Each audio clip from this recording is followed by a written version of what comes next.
not entertained? Are you not entertained? Is this not why you are here?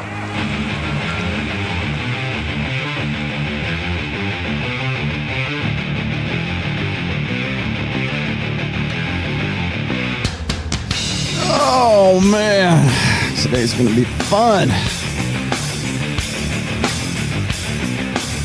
Was this triggering for you?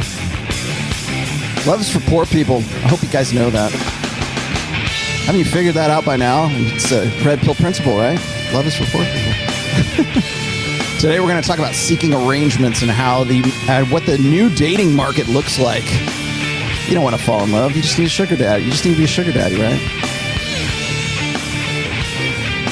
I'm going to have John from Modern Life Dating and Rule Zero on with me momentarily. Coming up.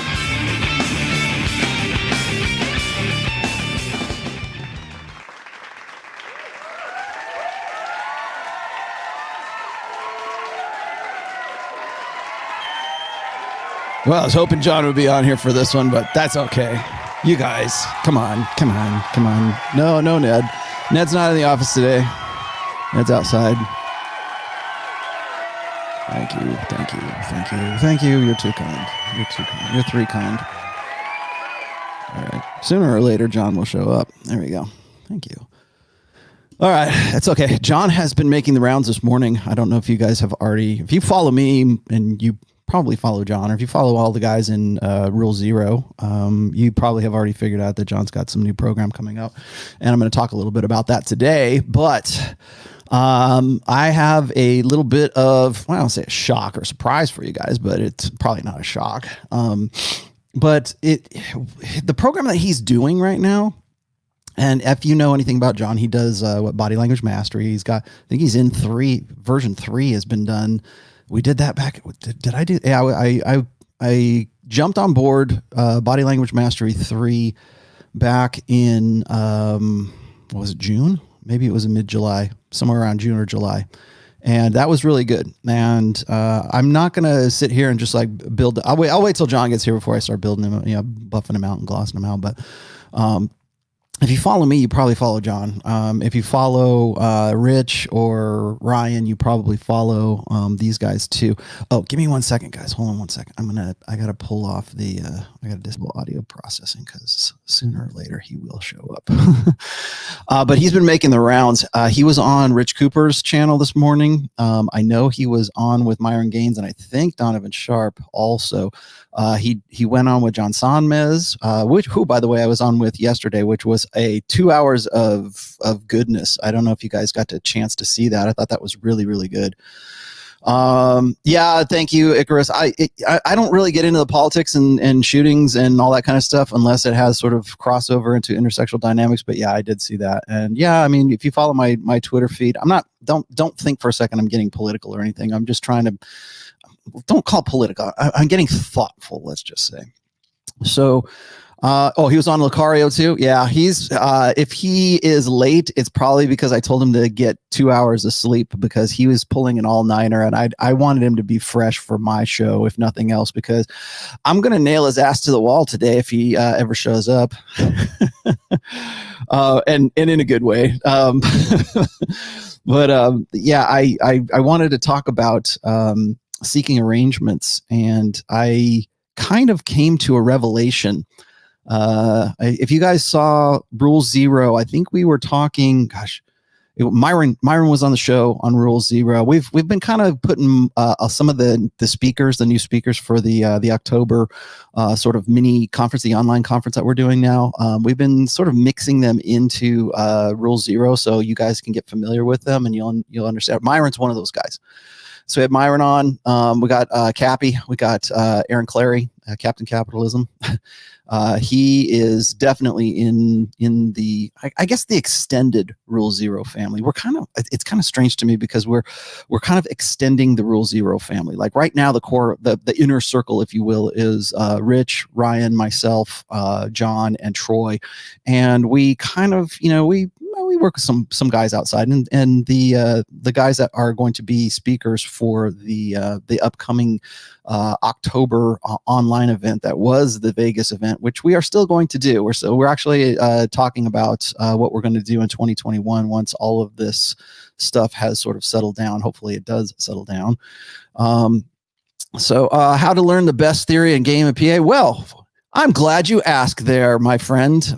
Is that Polish? $10? Thank you for your contribution, Matuzi. Well, guess what we're going to talk about today? We're going to talk about the best theory for game and pickup today as soon as John shows up. But here's the thing: is I'm not above a bit of red meat to sort of stir the pot a little bit, and that's what I did today. I wanted to talk about seeking arrangements, and I wanted to talk about like the new way of kind of how dating works, I guess. And I'll start things off a little bit here. I can get the ball rolling, I guess.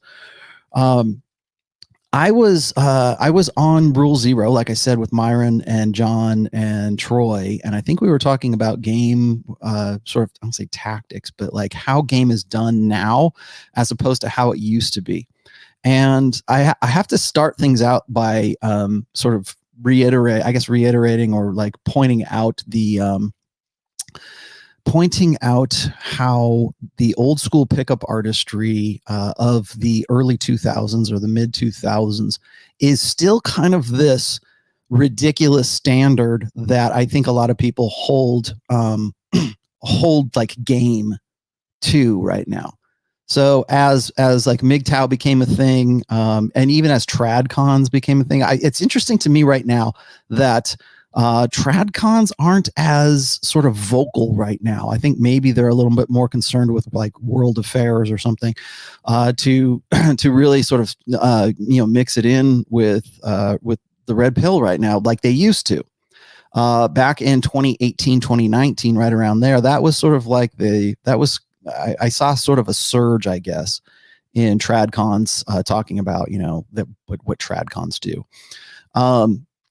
And so I was looking at just some old posts, and I was looking at some stuff like where TradCons will sort of, I guess, caricaturize, like turn it into a cartoon character of like pickup artists. Like a pickup artist to most people right now looks like Mystery, right? It looks like fuzzy hat and black nail polish and whatever the hell you call that little piece of jewelry between your lips and whatever, that piercing, right?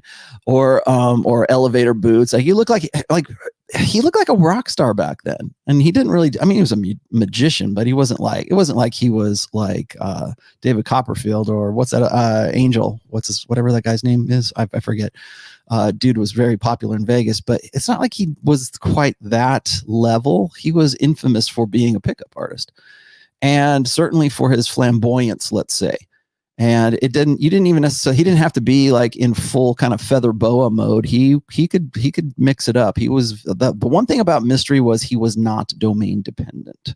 He could go into different situations and in different environments. And of course it was all the club scene, and that was a big deal back then. And and he had his time and he had his day. But we still cling to this idea that that's what a pickup artist is. And so you will get MGTOWs who are grifting MGTOWs who will say, you don't want to end up like a pickup artist. Those guys are pussy beggars. TradCons, you don't want to end up like a pickup artist because those guys are pussy beggars. MRAs, Paul Elam and those guys. You don't want to end up looking like Roosh because he's a pickup artist and, they're pussy beggars. It's all this. It's a different faction, but it's all the same character. It's like, did you ever play that game way back in the day called Leisure Suit Larry? Go Google Leisure Suit Larry.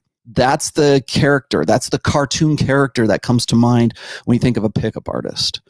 And back in the day, I think what's funny is back in the day when pickup artistry was sort of a thing and people were getting into it and they were learning, right? I mean, that's really where the red pill started. And that's where MGTOW started. And that's where the MRAs started. Well, modern online MRAs anyways. That's where a lot of TradCons sort of looked at this and they go, and it made sense, but they didn't want to wear the outfit, right? They didn't want to be that guy, but they couldn't deny the conclusions that a lot of these guys were coming to. And when I'm writing book 4 right now, I'm writing about religion and the red pill. And again, I don't talk about politics. I don't talk about race. I don't talk about religion directly, but I always talk about, when I cover those topics, politics, right? I cover them as they are connected to intersexual dynamics. You will never hear me talk about like ethno-nationalism or any of that kind of stuff. If you knew anything about my background, you would understand why. That's not me. And if that's what you want, then there's guys out there that do it way better than me. And you're not going to get fed here with the red meat that you're looking for. But I will always talk about race, religion, politics, all that good stuff as it relates to intersexual dynamics, right? And as part of that, and this is sort of like more like the religious set, I think a lot of guys will hit me up and they'll go, well, how can I use this? How can I use this pickup artistry? How can I use game? How can I use all this stuff to sort of within my framework, right? If I don't believe in premarital sex, but I believe what you're saying. I think it's true, but how do I use this with my personal beliefs and my personal convictions? The same thing. Okay, so there's that TradCon kind of religious guy, right? Then there's sort of MGTOW. MGTOW understands red pill. I've always said this before, and people keep saying, "Oh, you keep shitting on MGTOW." I'm like, no, I'm not coming down on MGTOW whatsoever. Like I said, I think you guys got the diagnosis right. I just don't think that the prescription is right, and that's going to be something that you want to have a debate. That'll be the debate, right? Then you got the guys who are all about looks maxers. And we've got the doom pill, black pill, whatever it is. You got it right. You got the prescription, or you got the diagnosis right. You got the prescription wrong. That's what, from my perspective, anyways. Maybe you think differently. Same thing with TradCons. You understand it, but you don't understand how to implement it. You don't understand how to use game in a modern sense. But every one of these sort of tribes of the manosphere who has a solution or a prescription, and if you know anything about me, I don't do prescriptions per se. I'll give you suggestions, I'll give you advice, I'll give you analysis, but it's really kind of up to you to sort of cater that information to work for your context, for your framework, right? I can't tell, like, I'm not a black man, so I can't tell you how to use this as a black man. I can't tell you how to use this as a man in India. I can't tell you how to use this as a man in Japan. You have to use these basic core principles within your own framework, within your own context. And you've also got to, and this is here's the crux of all of this. You still have to use this now. And now this is not me doing this. This is the world doing this. You have to use this information in a global setting now.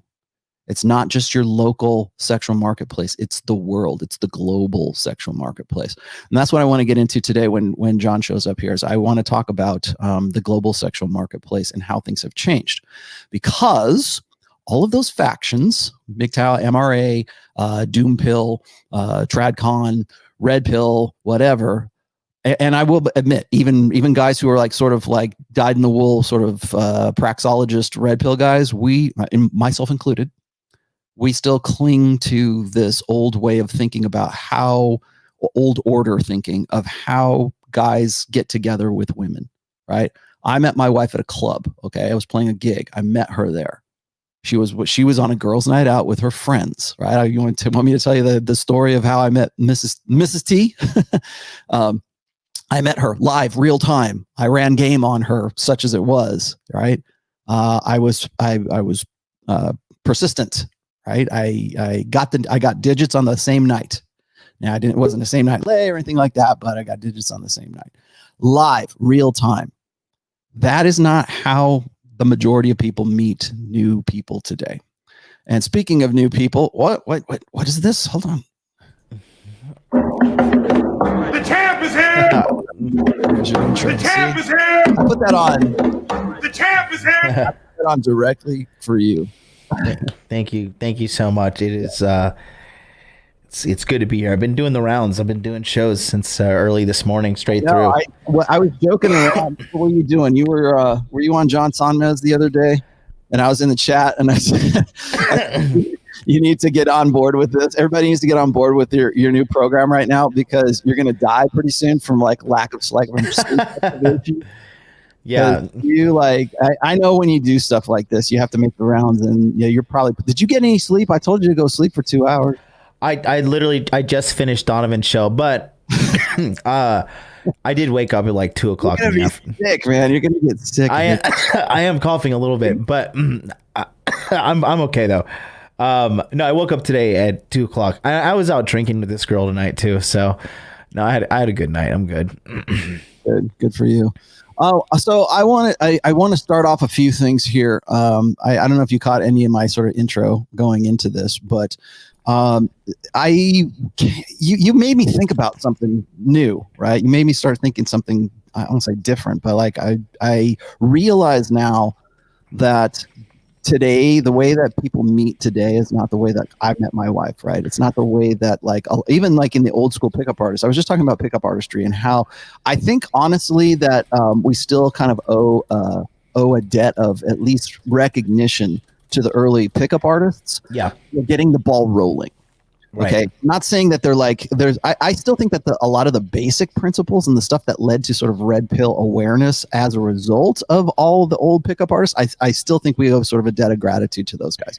But I think that the way that we do dating today, the way that we meet women today, like you sort of opened my eyes. I think you and Myron Gaines sort of woke me up to this. I'm like, yeah, you guys are right about that. I think that the basics are still there. I think that the context and the framework in which we apply those basics has changed like dramatically. And that's really kind of what you're doing with your it's SALT, right? It's seeking arrangements, lifestyle training. Is that what you're saying? Right. So it's not exclusively just for seeking arrangement. It's a play on the word, but it's seeking arrangements, lifestyle training. And, a lot of people have talked about how their sex life has taken a hit in 2020. I mean, for me, it's actually been pretty good. Even though I've been working like a dog. I didn't realize how good I was at online dating. Mm-hmm. So, you just I constantly have my pipeline filled with beautiful women ready to meet me at the drop of a hat. And so, I've just kind of mastered the system because I've been doing it since Tinder was free in 2014. You know what I mean? So it's been 6 years that I've been doing this, and I tend to become good at whatever I apply myself to. So it's just like a universal system. And then even little things here, like using certain photo judgment websites to, like, we used to have Hot or Not back in the day. Yeah, I remember that. Yeah. Now it's evolved, and so I just compiled this all into one course that kind of shows everything, like how to meet the girl, how to set the date, what to talk about on the date, and let's be honest, how to ask a girl to come back to your place after the end of the date. And it's a complete system. I teach a sustainability model, like that shows how you can constantly keep this cycle going in a healthy way.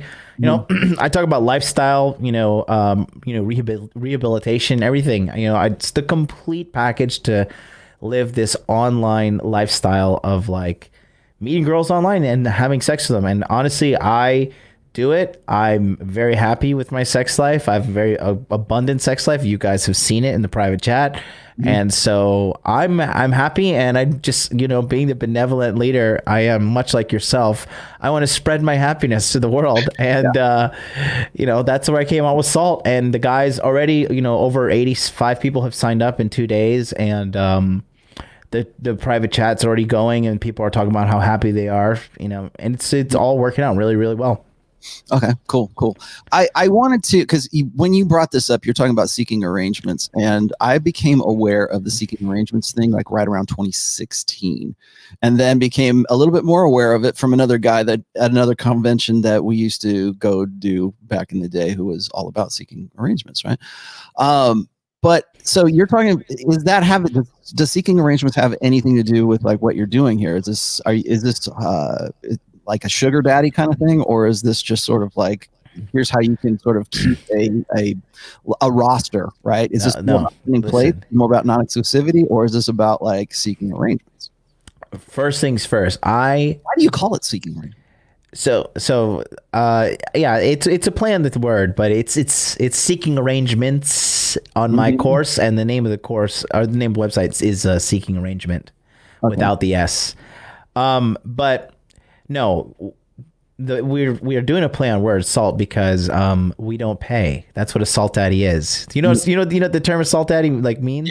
Yeah. You know? That's why I was wondering, like, why you threw out seeking arrangements in there, because like when I did the build up for this show, and I was like, I did my homework for this, by the way, and I've got some show notes here. So I told you this like in our DMs, but I'm not going to nail your ass to the wall like entirely for this one, but I want people to know that like I'm not just doing this just to sort of like stroke you and gloss your programs and shit like that. It's like watch what you're doing.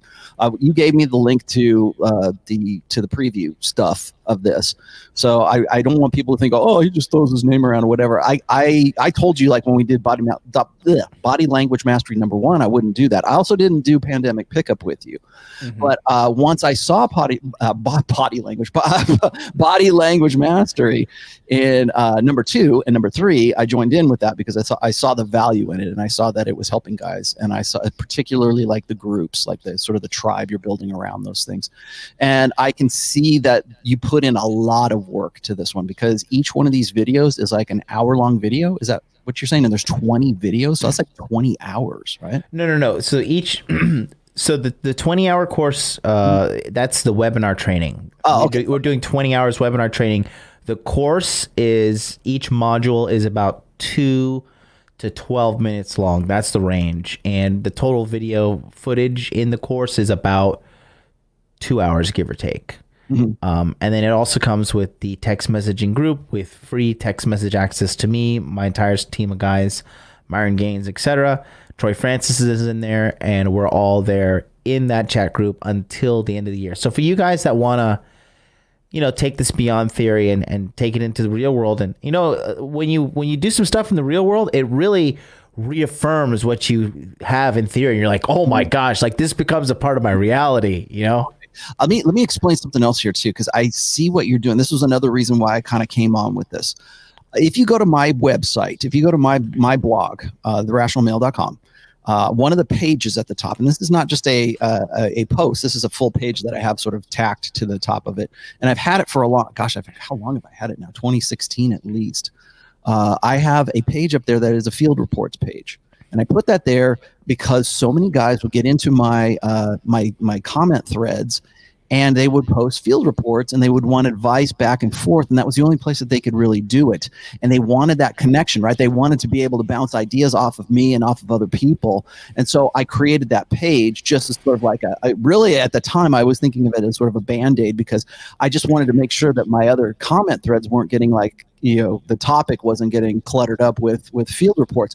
The field reports page right now is like the biggest, most trafficked page of my blog for at least since 2016. And that was sort of a hearkening back, I guess, to the field reports that used to be done on alt-fast seduction and Venusian arts and old school pickup artistry, because that's how guys shared ideas. And that's what you're doing right now, but I think more in a modern sense. You're getting it live in real time as opposed to going on a forum and then going, oh, hey, I've got this problem. Can anybody help me? And it's not like you couldn't do that. You could. But it's great when you're like sitting there and you're like sort of bouncing ideas off of people. And just because like I'm on there or Troy's on there or Rich is on there or Ryan's on, whoever that you want to bounce ideas off of, that's great. But there might be a guy in that group who has thought of something that like would never even occur to me. Yeah. And it might just come out of the blue and say, hey, have you thought about this? And that starts a whole nother thread of discussion. And that's why I think like stuff like this is really valuable, because guys need that live in real time kind of response, so that when they go out on a weekend or they go out on Friday or something, it's not like you become like really super familiar or intimate with these guys, but you understand their situation and their circumstances. They bring it back to the group, and like there might be 10 other guys in that group who have a very kind of similar circumstance, and here's how they did it, or here's how this worked for them, or in my country or in my town or wherever I'm at, it worked better for me this way. And really what you're doing is kind of like setting up this kind of hive mind reports. Yeah, it's field reports all over the world. It's not just like localized. Yeah, and we have it's funny how it evolves. Again, because there's two types of guys in this sphere of attention on the internet. And there's guys who just kind of take this as, their theory, their hobby, they dabble in it, whatever. It is their red pill hobby. And then there's guys that actually I want to apply this stuff. I want to see if this worked. The guys that want to get into the field and, Right. see if it works. And for those guys that are wanting to test raw data in the field, this community is it's for you. We're all educated guys. We're all following this corner of think about it. You're a guy watching us right now. You're either interested in fixing your love life or relentless self-improvement as a man. And a lot of people don't do that. They don't care about that at all right now. So you're already ahead of the pack. But if you want to take your learning to the next level, then this is something that definitely will benefit you. All right. So I got to get into a couple of things here first, because like I said, I want to read this because this was a pretty decent. Thank you for the $50, my friend. It's sitting here. This is American Mustang Stories. It says, sitting here debating to pull the trigger on the salt course. Very much enjoying to watch you on John's relationship. You and John's relationship. Oh, we're having a relationship. Did you know that? It's growing.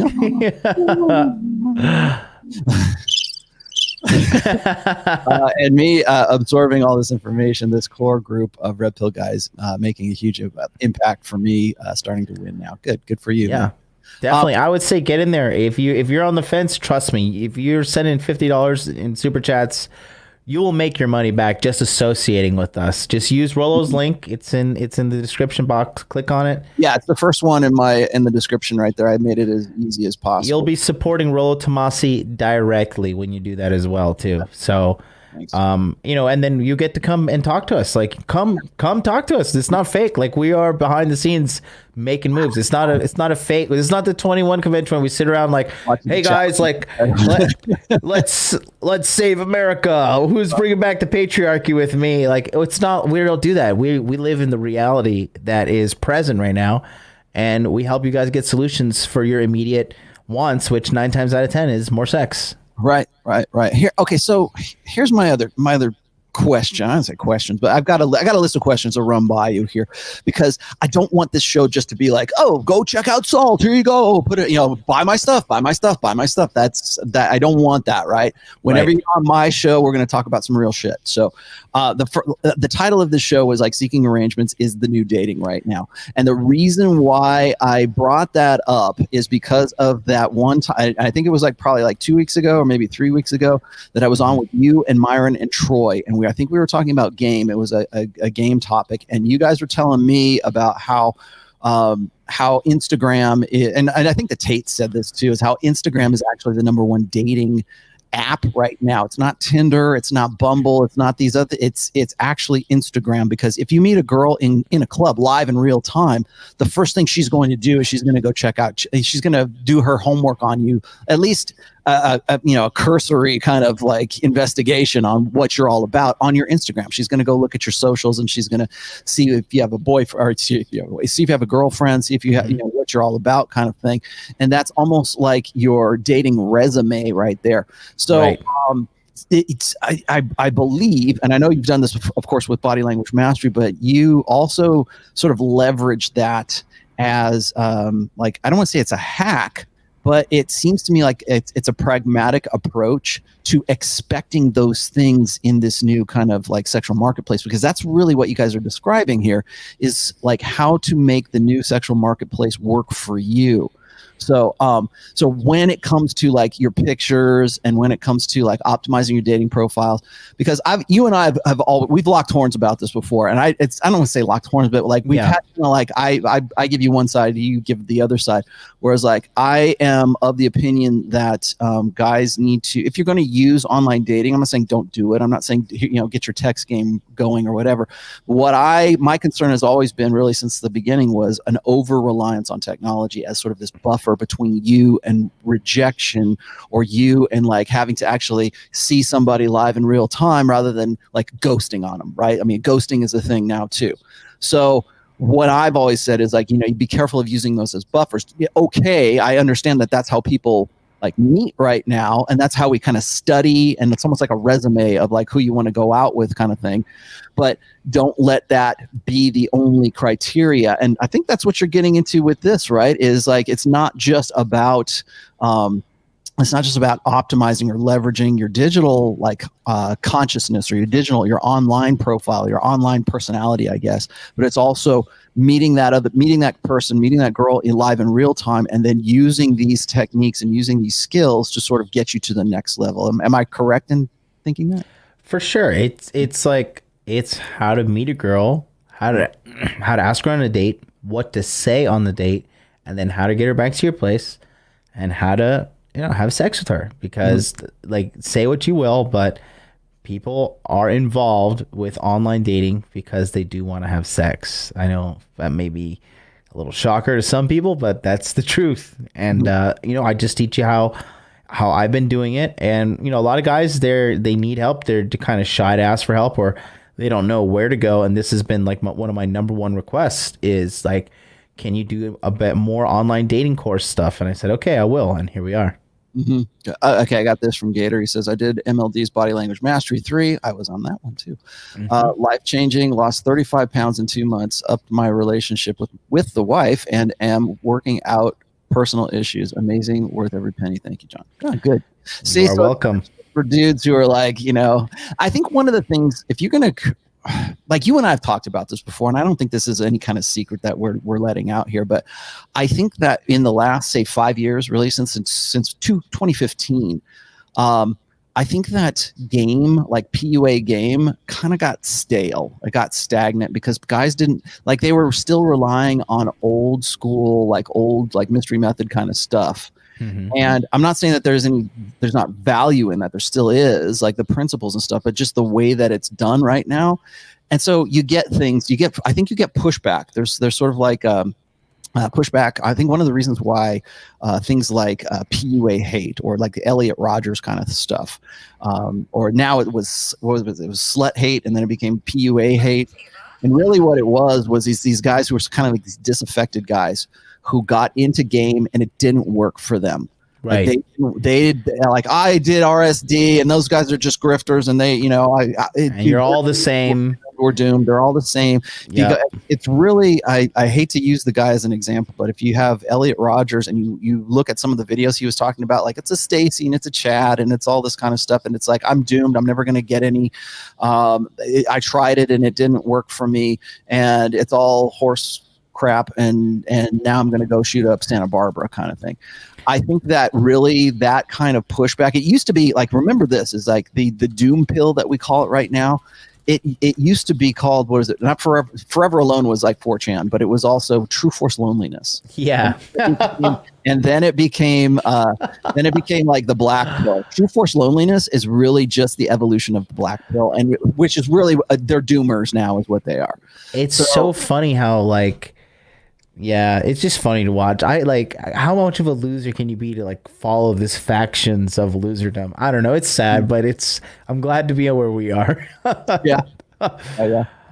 So I wanted to bring that out because I think what we're seeing right now is kind of like this pushback. There was kind of like I guess pushback is the best way I can describe it, because in 2015 guys were like, screw day game, all this stuff that was going on. Still today, like you can go on, just watch this video in the recording, and all of the ads that come up, they're probably guys that are like, hey, I'll teach you how not to jerk off anymore, or I'll teach you how to, like it's always like, oh, it's a girl. Like now we got women that are getting into it, and the girls are going to teach you how to get girls, right?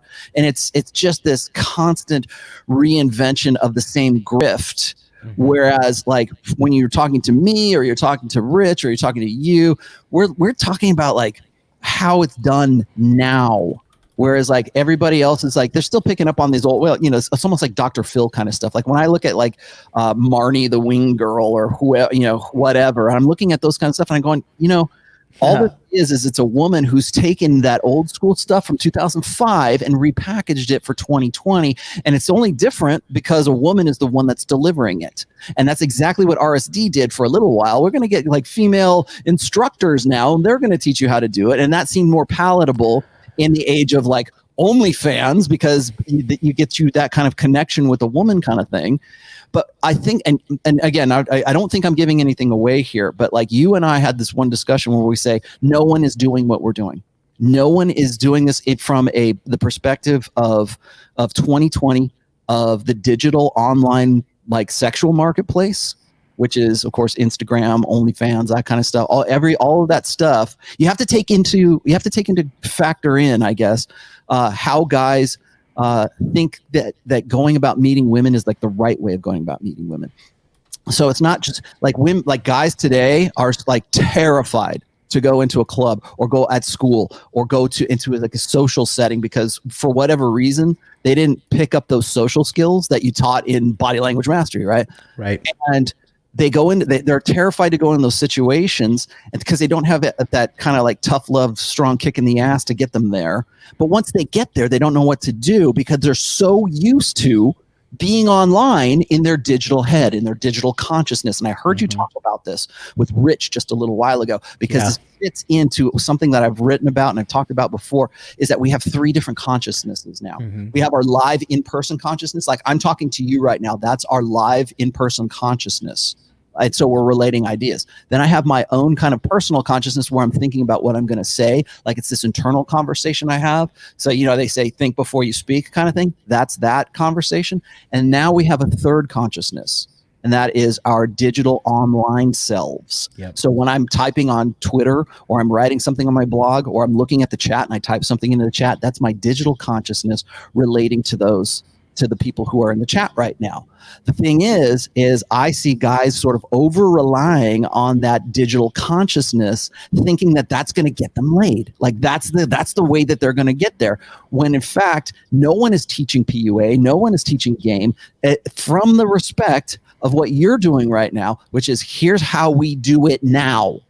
Those are great ideas in 2005. Excellent. Let's take the best of what we can use from those and let's update it and fast forward it up to 2020 and let's use it now in the age where Instagram is a thing, where OnlyFans is a thing, where Belle Delphine is a thing, where all this stuff that these guys are being just bombarded with all the time because all they are is in their head, in their digital consciousness all the time. Did you see the Bella Thorne?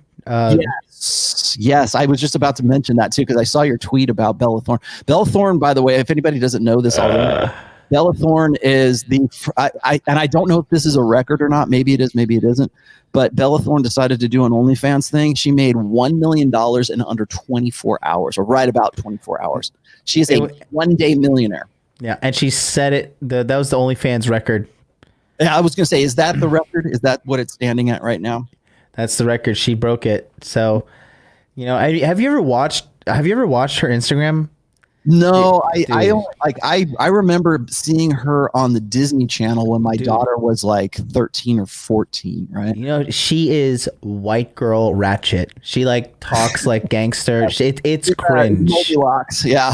It's so cringe. She's like, oh my God. Yeah, but bro, that's what I'm saying. Like we are. The guys in the chat are like, "Look, now you're going and googling this." I know. I'm sorry. I apologize. I didn't like ruin your image of like nice little redhead. Bro, that is the primo example of a woman that belongs to the streets.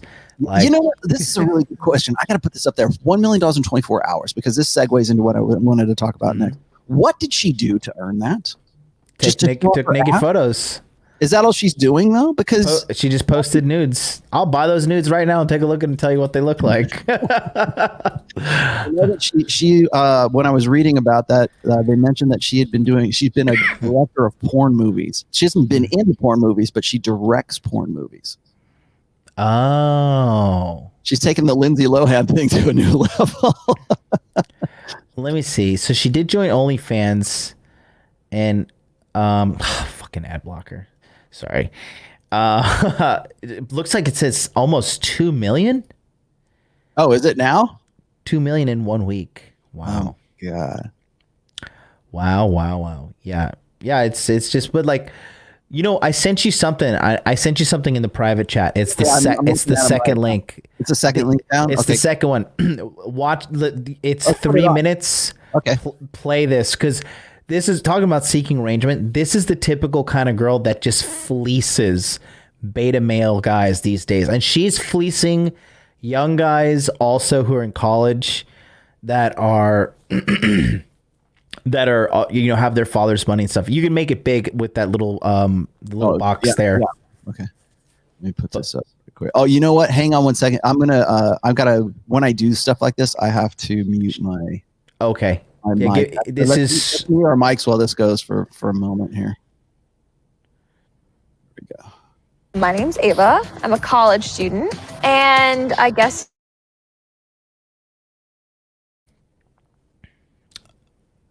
it's muted now, Rollo. something to do when I'm not in There we class. go. Okay. So this is where I live. I love men's sneakers because boys like you better when you have men's sneakers. These cost $1,000 if you don't know what they are. These go for like $2,000 now. But Rollo, Nothing about men's fashion. during this, you're gonna notice a little saltiness from the older woman to the younger girl. Okay. You're gonna notice a little like, oh, you're younger and harder than me. Like you'll pick up on it. I just want to talk about it. All right. Hang on. I'm about the Chanel slides these days. I feel like you like Gucci. This is something I'm reading just from being in your room. That's my brand right now. Yeah, I got a phone case, the jeans, the shoes, the sandals, and this is for when I feel like being a girl and not wearing things. This I like. This Yeah. I would get. If I had a sugar daddy, like that's what I would pick out. This one wasn't that much money. What's not that much money? $1,200. Like my bag collection could probably pay for a semester. So you bought all this with your sugar money? Yeah. This vocal fry from both of these is like making my eye twitch. It's so funny because the comments say the exact same thing. How did you hear about seeking arrangement? Freshman year of college, my friends were like, oh my God, like we're all on the site. I will walk into a frat party and it'll be a topic of conversation. And I have these frat guys like pimping out girls being like, oh, let me be your seeking arrangements manager. That is insane. Yeah. You don't need to pimp on seeking arrangement. No. For me, I made it very clear in my profile what I'm looking for. That's completely platonic, nothing sexual. If girls and your friends Yeah. are sleeping with guys, can you make more money that way? I think so. I think it would be so easy. There's all different kinds of ways of being a sugar baby. Like it can be sex work if you make it sex work. So I'm just gonna show you my profile on my phone. My username, I just made network seeking. The heading, I just put looking to network with a little happy face. They love the little happy faces. For some reason, it just makes you seem that much more approachable. The picture I used, I just kind of picked one where I'm like in a tank top. You look like a sex doll. You think? Yeah. Like, but you're wearing There's the clothes. shade right there. Maybe. Yeah. You have like 900,000 messages. These Yeah. are all from the last week. There's like a million. Mhm. Yeah. So what do your arrangements look like? I make sure I show up wearing something expensive, like super nice, and like I'll sit down and talk to them and be like, how are you? Like, tell me what you do for work. Like, that's always what I like to start off with. And then I'll be like, well, I'm a PR major. These are the internships I want. These are the business opportunities I want. And I like empower them and make them feel like they can offer me so much. It's like a mentor boner. Yeah. So it's fulfilling them in a different way than sexually. How do you learn how to negotiate? Like, who teaches you how to be a sugar baby in a way that's safe? You go into it blind kind of, and you start having all these men message you like $500 pay per meet, things like that. And they're like, what? What's this mean? Like, what am I doing? Like, am I an escort now? Like, is this okay? And it's like kind of just, I feel like learn through experience. And I'm not saying it'll work out for everyone that way. And I've gotten extremely lucky with the people I've met. But I mean, it's taken a lot of sorting through messages and things like that to get there. Wow. I'm gonna start talking with vocal fry. Oh man, dude. Nation of streetwalkers, bro. Welcome. They belong to the streets, Rollo. They belong to look at how much expensive disposable luxury items she had. Chanel flip-flops, multiple Gucci bags, brands, purses, like all from the wallets of beta males, man. Yeah, I wish you start talking like this the whole time. I know vocal fry. Oh my god. So here's what it's funny. I'll tell you a really quick family story. My daughter started doing that when she was like about 16. And I'm like, don't do that. And I'm like, talk like your stupid friend. Like, okay. Oh man. There's not. The reason why that annoys me is because the girls that I use for like my liquor promos would do that all. Oh yeah. It's like a prerequisite to being hot. Is like you got to be kind of stupid. Honestly, I will say this though, even though she's like kind of a hooker, she was really feminine. Yeah, that's funny you should say that, because I have one of the reasons why I wanted to do this topic with you today is because I came across this other story that actually I've been meaning to do this for a while, but I'm going to do it right now. Are you familiar with a guy named Brandon Wade? He's an MIT graduate, and he's the guy that created, I shouldn't say that. Let me just read this here. This is in 2006 he did this, but he said, who is often described himself as too socially awkward to date in his college years, founded the website Seeking Arrangements. It lets wealthy or just desperate men cover various expenses, reportedly averaging $3,000 per month in exchange for female companionship. Ever since then, numerous critics have referred to him as the tech world's most successful pimp. Right. Okay. So the reason why I titled this today's topic, seeking arrangements, well, obviously because you're doing your thing. But if you saw the thumbnail here, right? It says love is for poor people right now. And I picked that up from Mr. Wade here, because that was exactly what he said. Now, Wade, I'll just give you a quick shot of what he looks like here, because I have that right sitting here. And where'd that go? Oh, it's the dating site. That's what the dude looks like. Okay. This is Wade. Okay. Yep. I think he's Chinese. Yeah, he is. And so this is off of MTV. So this is actually not the best one to look at, but I found another one of him with his, I think it was on Daily Mail or something.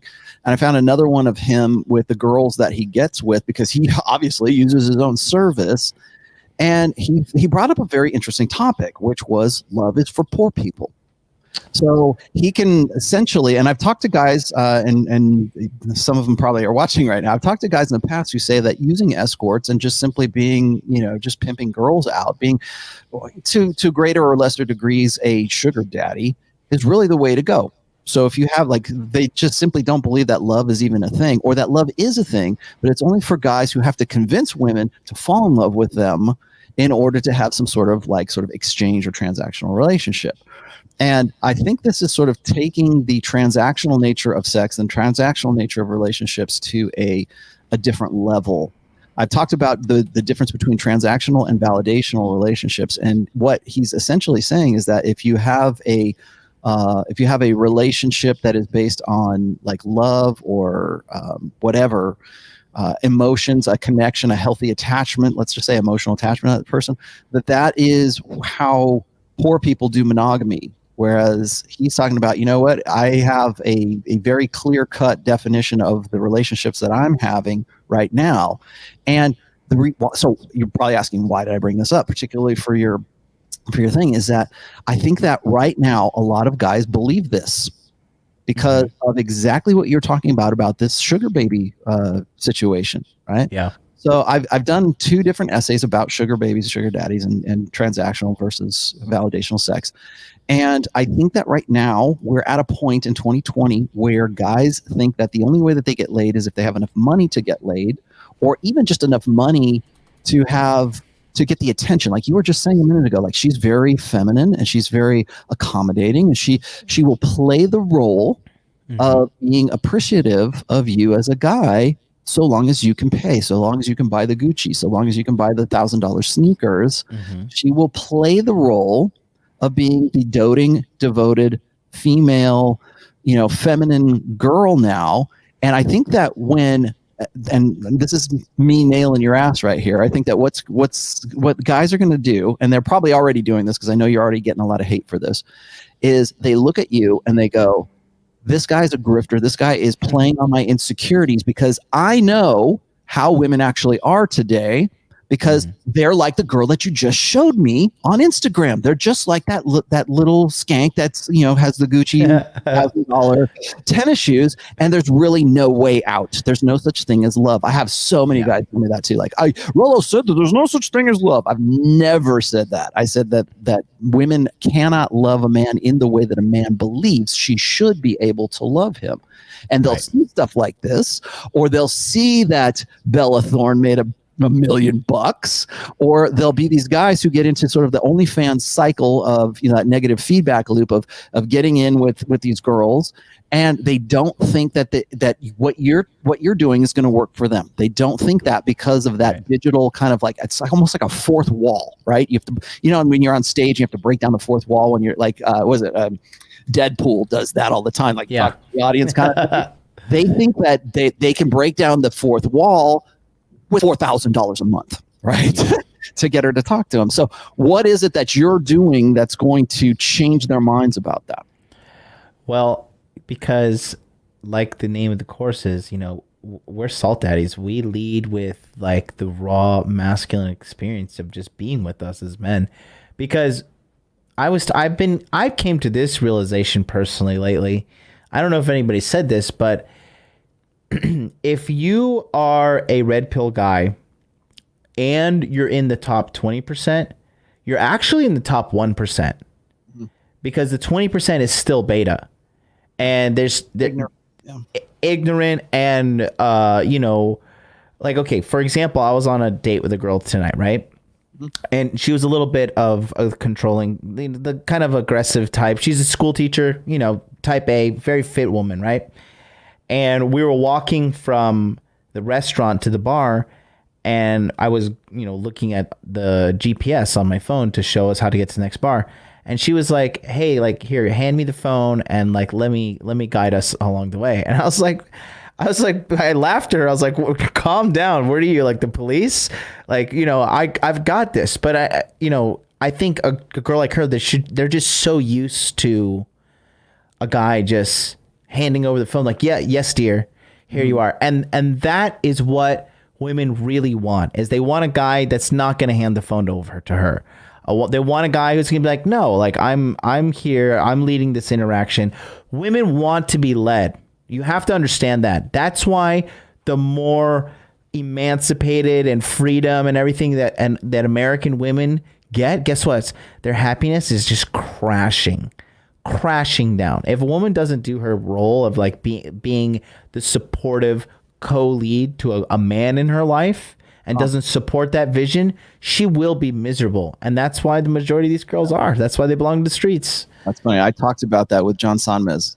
If you guys haven't seen it, I did a 2-hour and 10-minute thing with John yesterday. We were talking about that same girl that you and I did the breakdown of not too long ago. And we just call her Pageant Cooter Girl, but I don't know what her real name is, so you'll have to forgive me. Stephanie. Stephanie. Okay, sorry, Stephanie. But so anyways, when I was talking to him about that, that she, of course, goes into all of that feminist boilerplate that she doesn't realize is actually feminist boilerplate, but she keeps going into it. And I thought what was interesting, and I didn't say this yesterday, because I did the breakdown with you when you talked to her, and then I did a breakdown with him when he talked to her. And there is a qualitative difference, let's just say, between how you handled her and how he handled her. I'm not shitting on John, because John was trying to be like a little bit more analytical. When you came in, it was like, I have frame and that's it. And we're done. And she came into your frame. Yeah. And you and I were doing the play-by-play, and we were dissecting that, I guess, a little bit more. But when we were talking about that, and we were talking about dominance, right? That's the first thing she said. And I mentioned this on John's show the other day, John Sonmez's show the other day, is that when she's talking about how she's an alpha female and how she likes a guy who's passive, and she likes a guy who is, it's the same stuff that she threw at you during your, like, I was like trying to make mental notes of this because it was like the same thing that she was telling you. And John was like, well, yeah, because John, I think, went along with what she was talking about. And I'd stopped John in his tracks and I said, look, there's no such thing as an alpha female. Okay. She's an alpha male that has boobs and a vagina. That's what she is. And I explained that in no uncertain terms. But the whole the difference though is who's gonna, and again, this is no cut on John. John's a good looking dude. Okay. John is ripped. He's on top of his game with certainly his physique, let's just say. But it's like the presumption of, I don't want to say arrogant so much as it is like frame, because frame right now, and one of the reasons I think that a lot of guys who are going to watch this are going to think you're arrogant or you're a prick, or like, why are you, like, guys will hit me up all the time. It'll be, I'll get emails, I'll get DMs today, I'll get all kinds of, why are you working with this guy again? He's a prick, like he's an arrogant piece of shit. Don't you know he's a grifter, blah, blah, blah. And so I know I'm going to get that. So thanks. I know it's coming. But the thing is like when you come off as being dumb, when you don't defer to women, when you're in a situation like as you did, and you did also with the Twitch girls at one time, as you come in and it's your frame from the word go. Yeah. So as soon as you come on, they're qualifying to you, and that's just the position that you take so that they qualify to you. So what happens? I think one of the reasons guys get pissed off at that is because it throws out the idea of a hot guy like John Son. It put you and John Sonmez together with your shirts off. John looks a whole lot better than you. Sorry, he's gonna murder me. No, I'm well aware. Sorry, but I think you're gonna own that one too. But who did she respond to better, John or you? She responded to you way better. Like and I've seen the DM, so I'm not gonna, and I won't sell you out. No, I'm not gonna sell you out. But I know things that you guys don't know. Yeah. So anyways, after all of that, I started thinking about that, and I go, you know what? That is congruency. I've said this, and I'll catch shit from guys like Face and LMS and everybody who thinks that it's all about how good you look. Well, no, you did better. This is the Rollo Tomassi analysis here. If I'm going to be the John Madden of the red pill here. Yeah. You came off bet. You made a better impression on her than John did. And John's a good-looking guy, and not to take anything away from John. John was doing what John was doing, but you were the one who established frame immediately. She came into that frame, and she started qualifying to you as soon as you got on there. That is a perfect example of congruency. If you don't believe me, go back and look at both of those things. I have a 6-pack on my tongue. I got a 4-pack right now. I'm doing better. I'm getting back to the 6-pack. I got a 4-pack right now. Yeah, if anybody knows, I've been upping my physical game lately. If you haven't figured that out. Good stuff. So anyways, that I thought that was interesting, and I really think that's actually a pretty good endorsement for like the system and the thing that you're doing right now. Sure. Yeah. Because I don't want to take anything from John, because John's he's a good guy and he looks good and he has his game together, but when he he does on the congruency that is a good example of congruency. And I've used that a million times because a lot of guys think, oh, you're just being wishy-washy. Give me a good example of congruency. Bang, right there. There you go. Mm-hmm. And you know what it is? It just comes from I've just gotten to the level of unconscious competence. It's like I've just it's like just another day in the park. Like tonight when I went on the date with this girl, right? Like, it's like clockwork. It's like really, I'm going to be a little crass for a moment here. But it's like basically when I go on a date with the girls now, it's like, for me, it's just me negotiating the terms of surrender. It's like, because it's inevitable. Like, I'm storming the beach and I'm taking Normandy. And you just have to let me know, am I going to kill all the machine gunners? Or are we going to unleash the flamethrowers? Like, what are we doing here? But if they give me... If a girl is, I say this jokingly, if she's dumb enough to go on a date with me to think that she could probably win this sparring match, it's funny. Because girls, at the end of the day, they want to seek refuge in a powerful man. Most girls want to seek refuge in a powerful man, not like empower themselves or whatever. They want to feel safe. They want to feel love, and they want to feel like taken care of in in the presence of a powerful man. And this whole, like you say it all the time, alpha is a mindset, and that's what we're telling you that these women are after. It doesn't matter if you have six-pack abs. It doesn't matter if you have $1 million in the bank. I know multimillionaire blue pill guys that are frustrated, okay? Mm-hmm. People think like you get six-pack abs or you become a millionaire, then the women start coming. The number one thing to get women is game, and that will never change. Yeah, this is a good one here, Ron, and this isn't even a super chat. This is really good. Ron Fiasco says, I mean, does a man have to have game? Is there no situation that shit goes down naturally?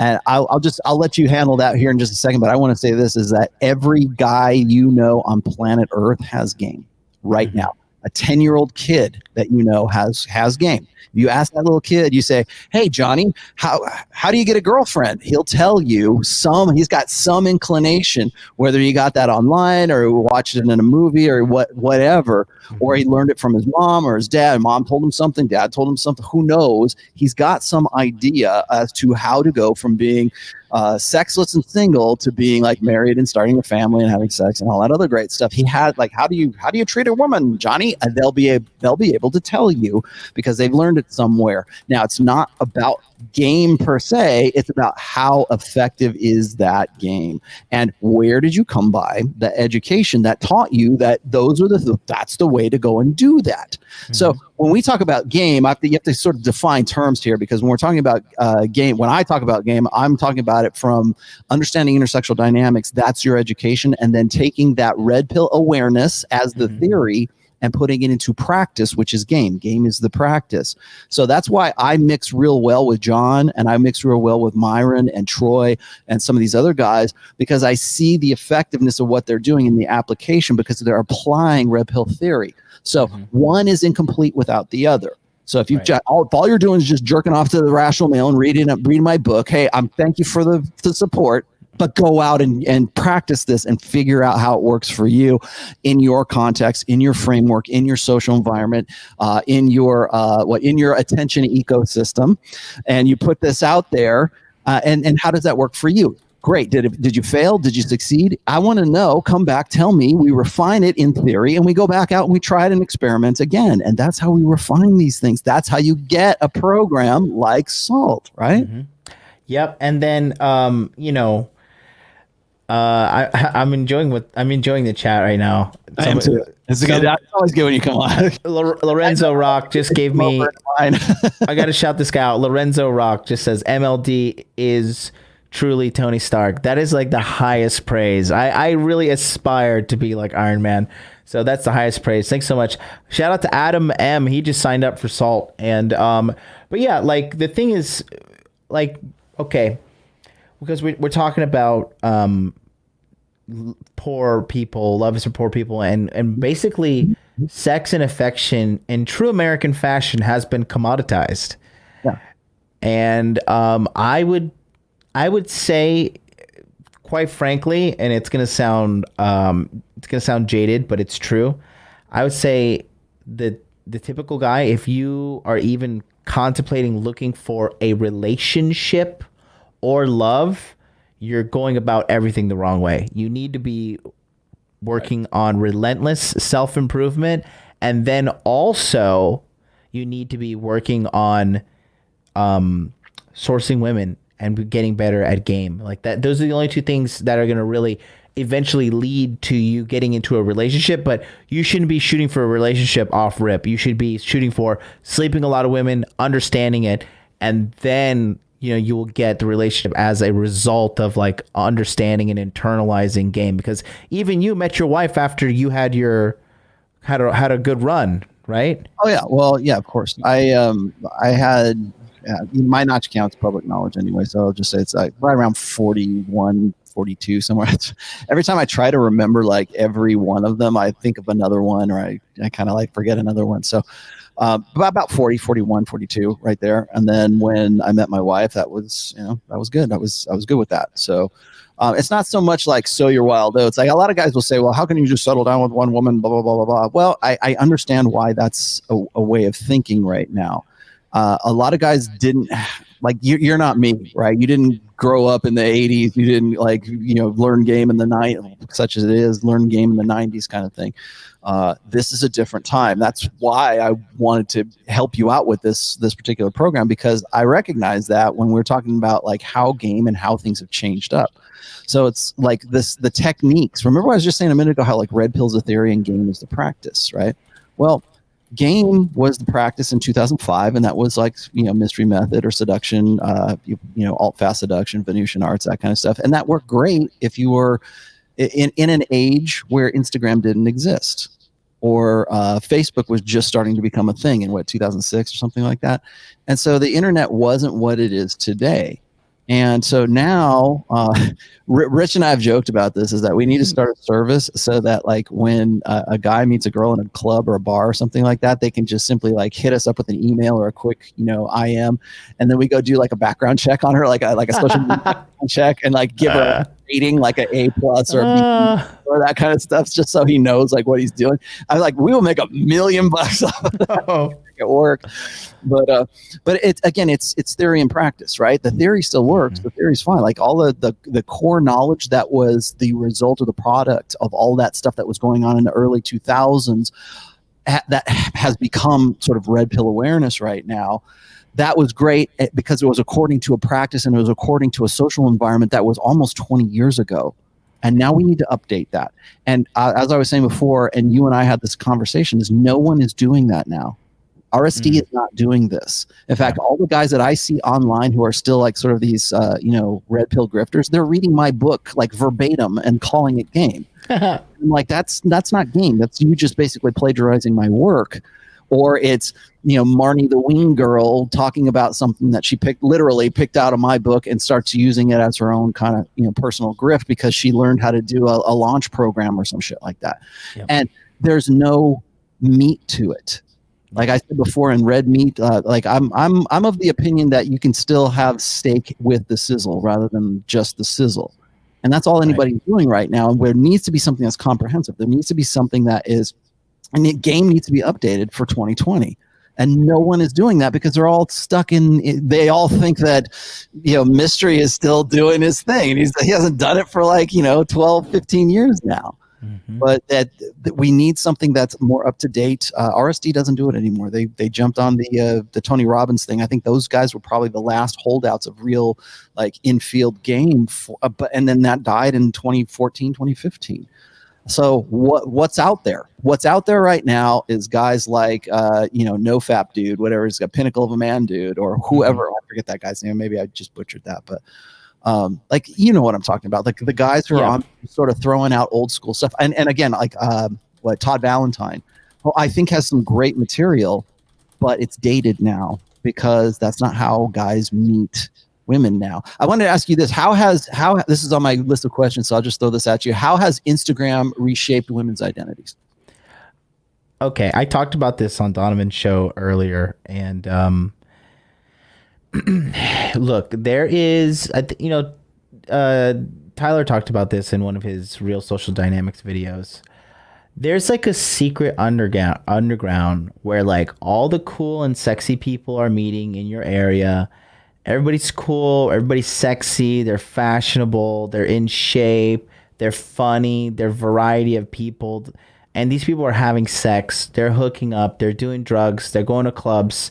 Like there's like a serious secret society of like just debauchery going on.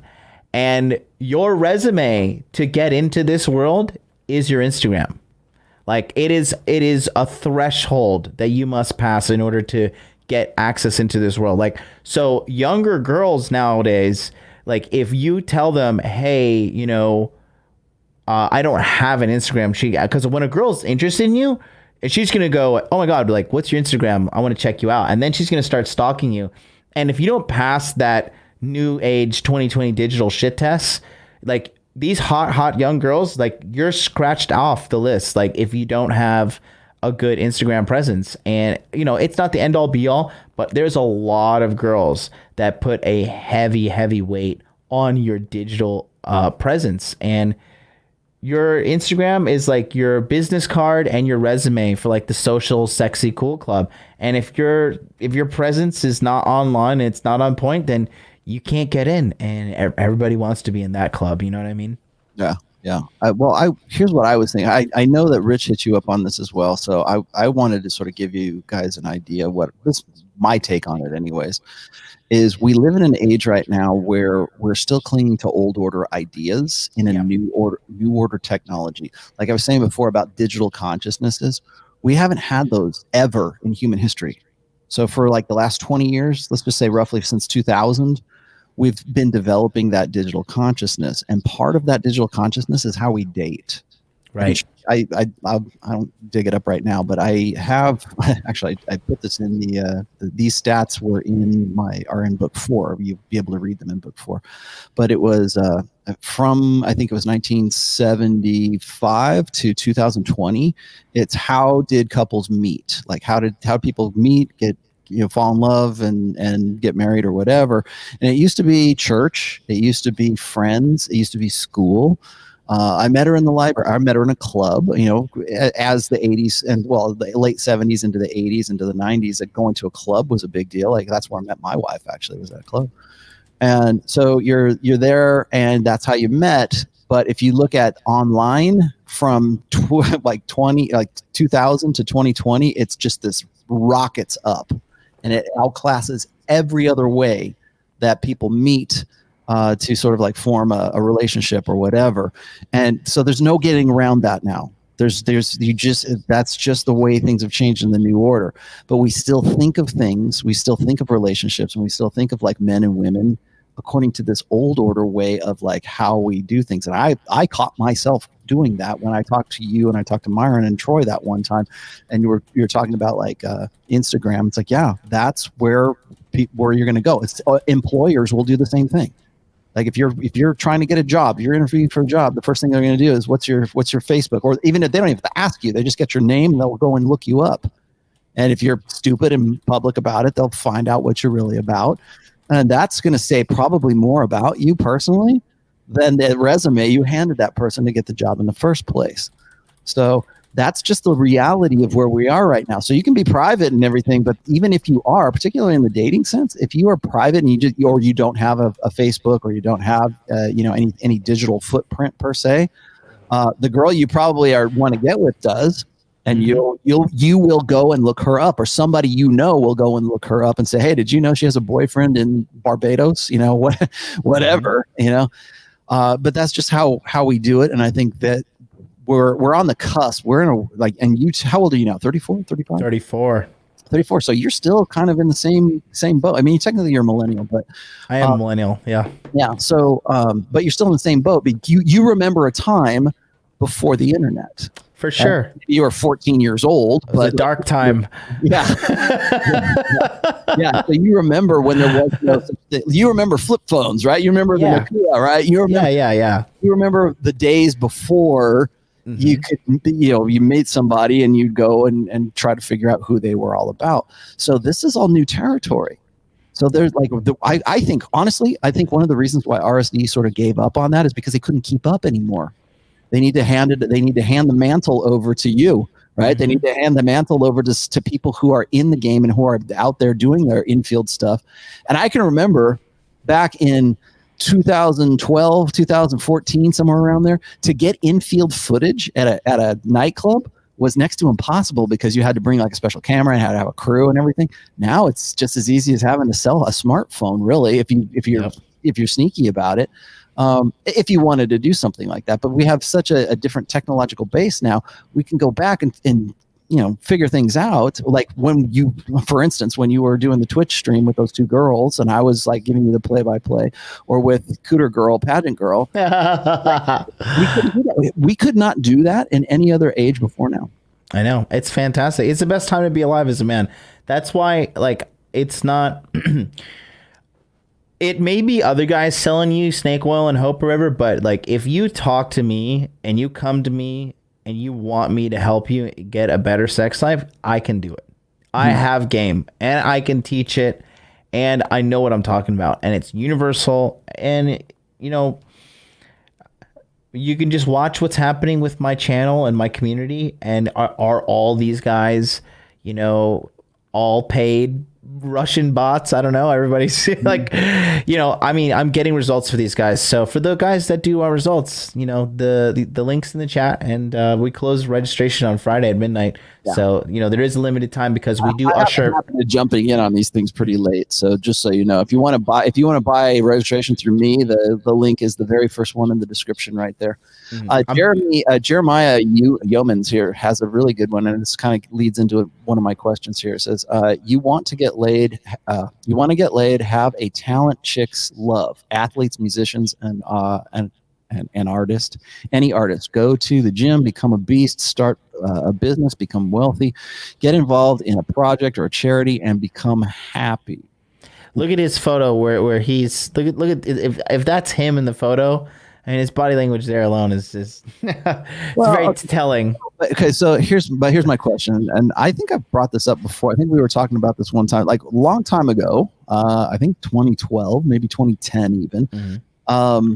Roosh did a post. This was before he lost his mind, of course.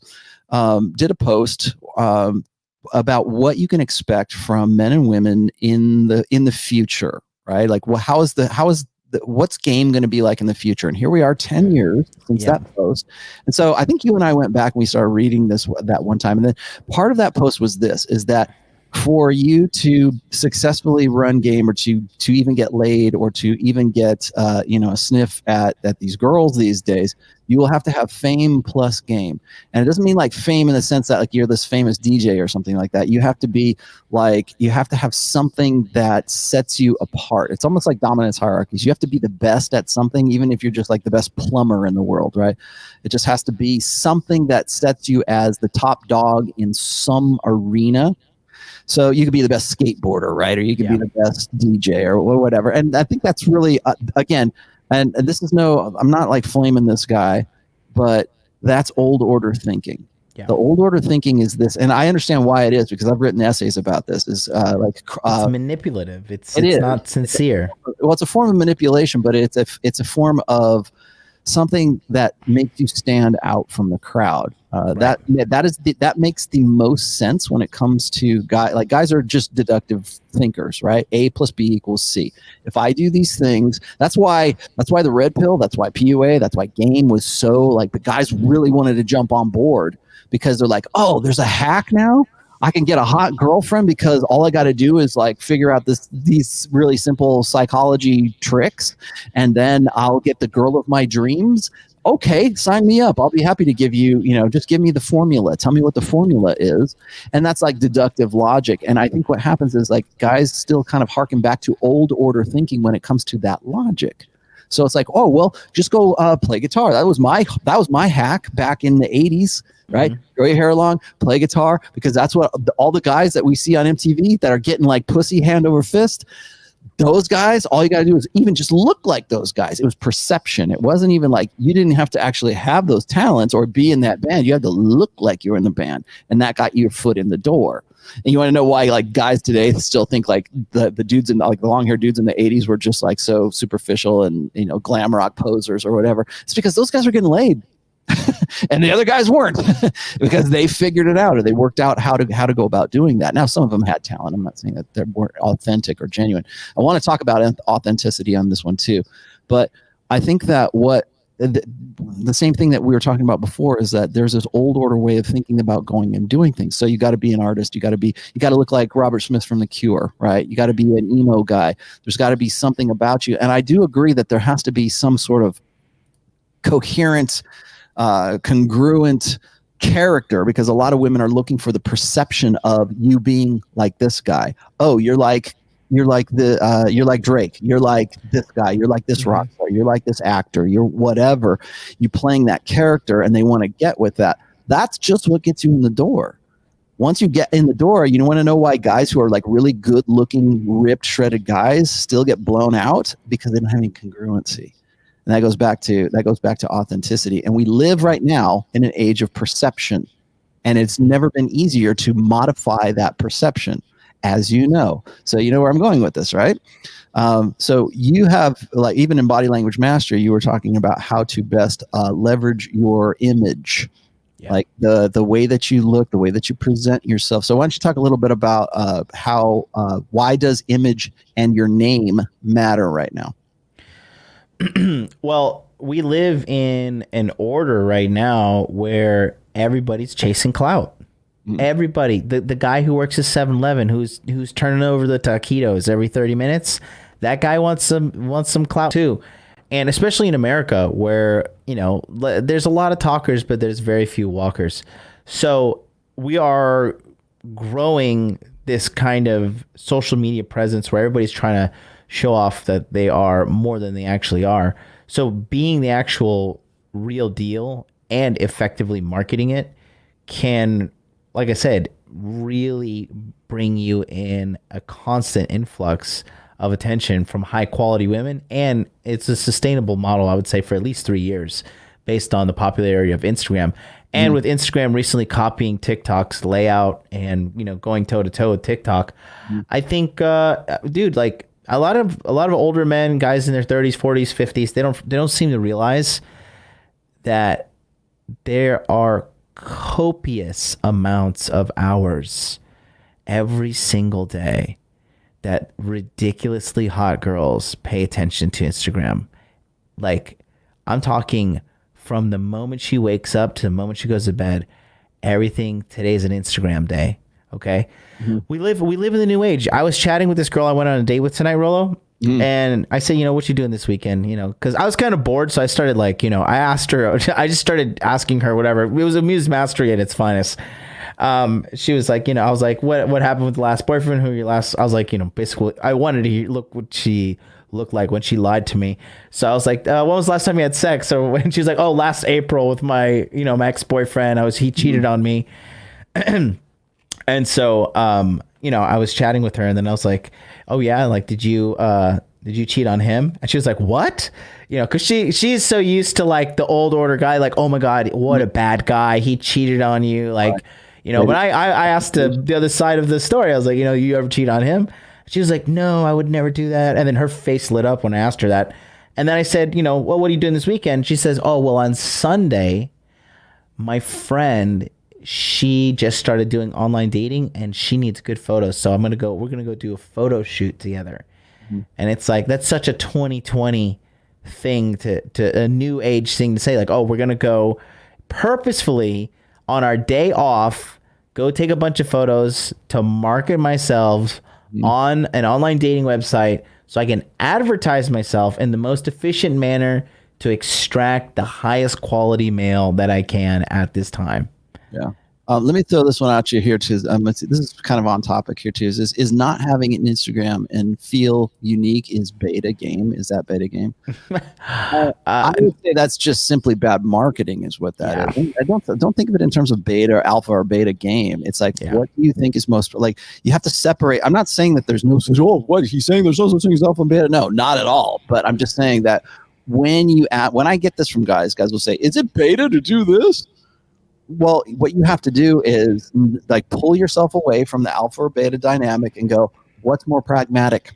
What's efficient? Particularly in an age where image is everything, where perception is everything. So don't think in terms of, I did this behavior. Was this alpha or beta? I don't know, because I didn't see you do it. I don't know, because I don't know how congruent it was with the you know, the predominant personality that you're putting forward. Are you telegraphing your actions? Are you, you know, I don't know. I didn't see how you do that. So you can't stop saying, like, okay, well, I've got this list. I've got this great book over here, and I'm going to make all these notes. And here's one. Don't do this. Don't do this. Don't do this. Don't do this, because this is beta. This is beta. This is alpha. This is beta. And alpha. It's not a list of things. It's like, what's the context? What was your thinking? What was the internalization that goes along with that? So is not having Instagram and you feel unique, is that beta? I think so, in a sense, but I'll let you opine on that. But I think really what it is not so much is it beta, is it effective? Definitely ineffective. Definitely ineffective. Listen, there is a certain tier of hot girl that exists in the little Instagram ecosphere, if you will. Mhm. And again, like I said, when a young hot girl is interested in you, let's say you're an older Chad like myself, you're like 34, maybe 45, whatever, right? A younger girl is interested in you sexually, and she's feeling, certain feelings of attraction to you, and she's going to be a little confused. And what she's going to do is she's going to ask you, do you have the members card to the Sexy Cool People Club? And that is, show me your Instagram. That's how much Instagram makes. Who do you hang out with? Yeah. Just show me your digital business card of how cool you are. That's what it is.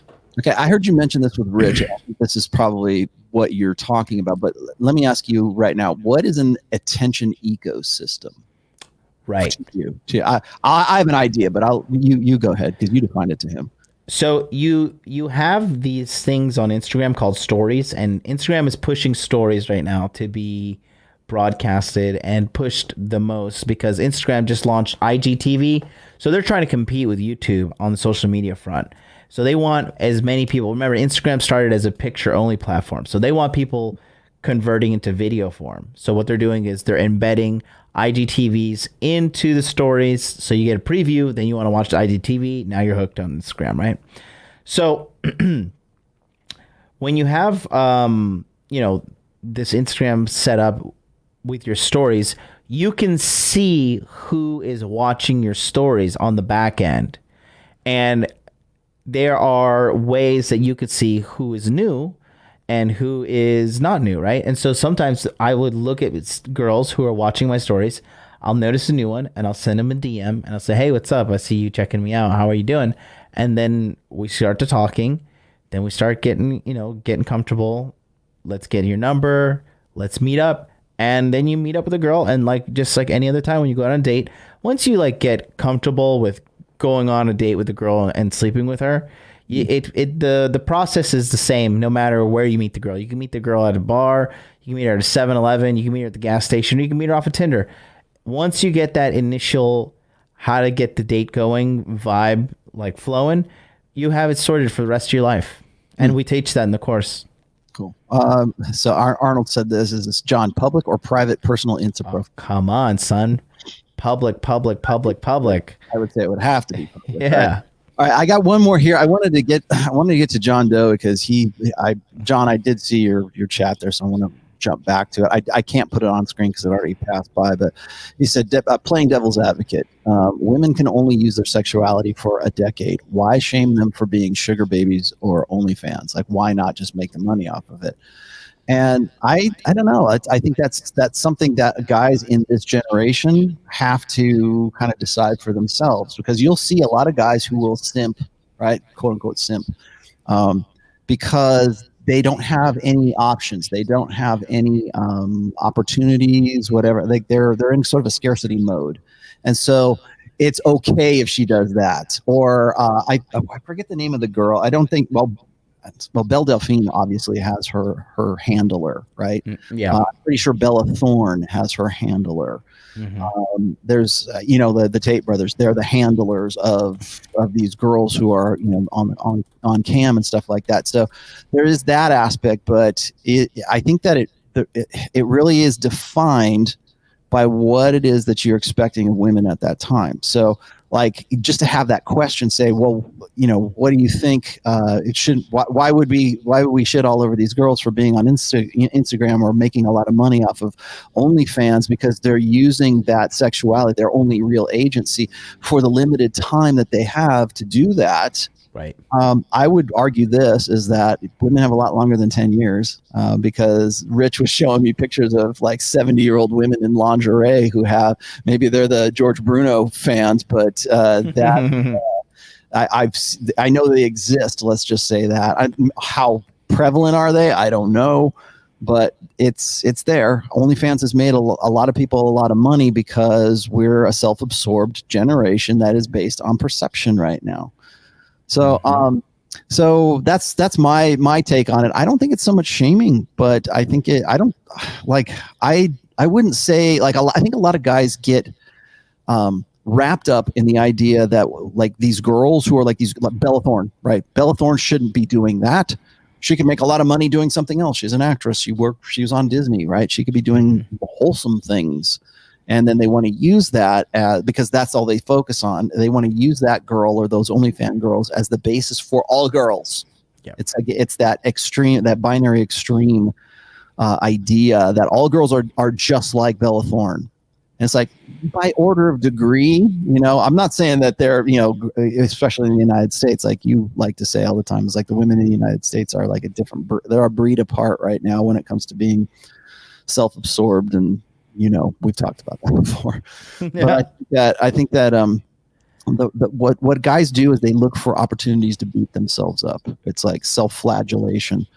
When I could show you the pictures of the girls that what Brandon Wade, the guy who runs Seeking Arrangement, gets with, and you'll go, oh, they're all whores, they're all prostitutes, it's all transactional. And when your head is only in transactional sex, then every woman is a whore, right? Yeah.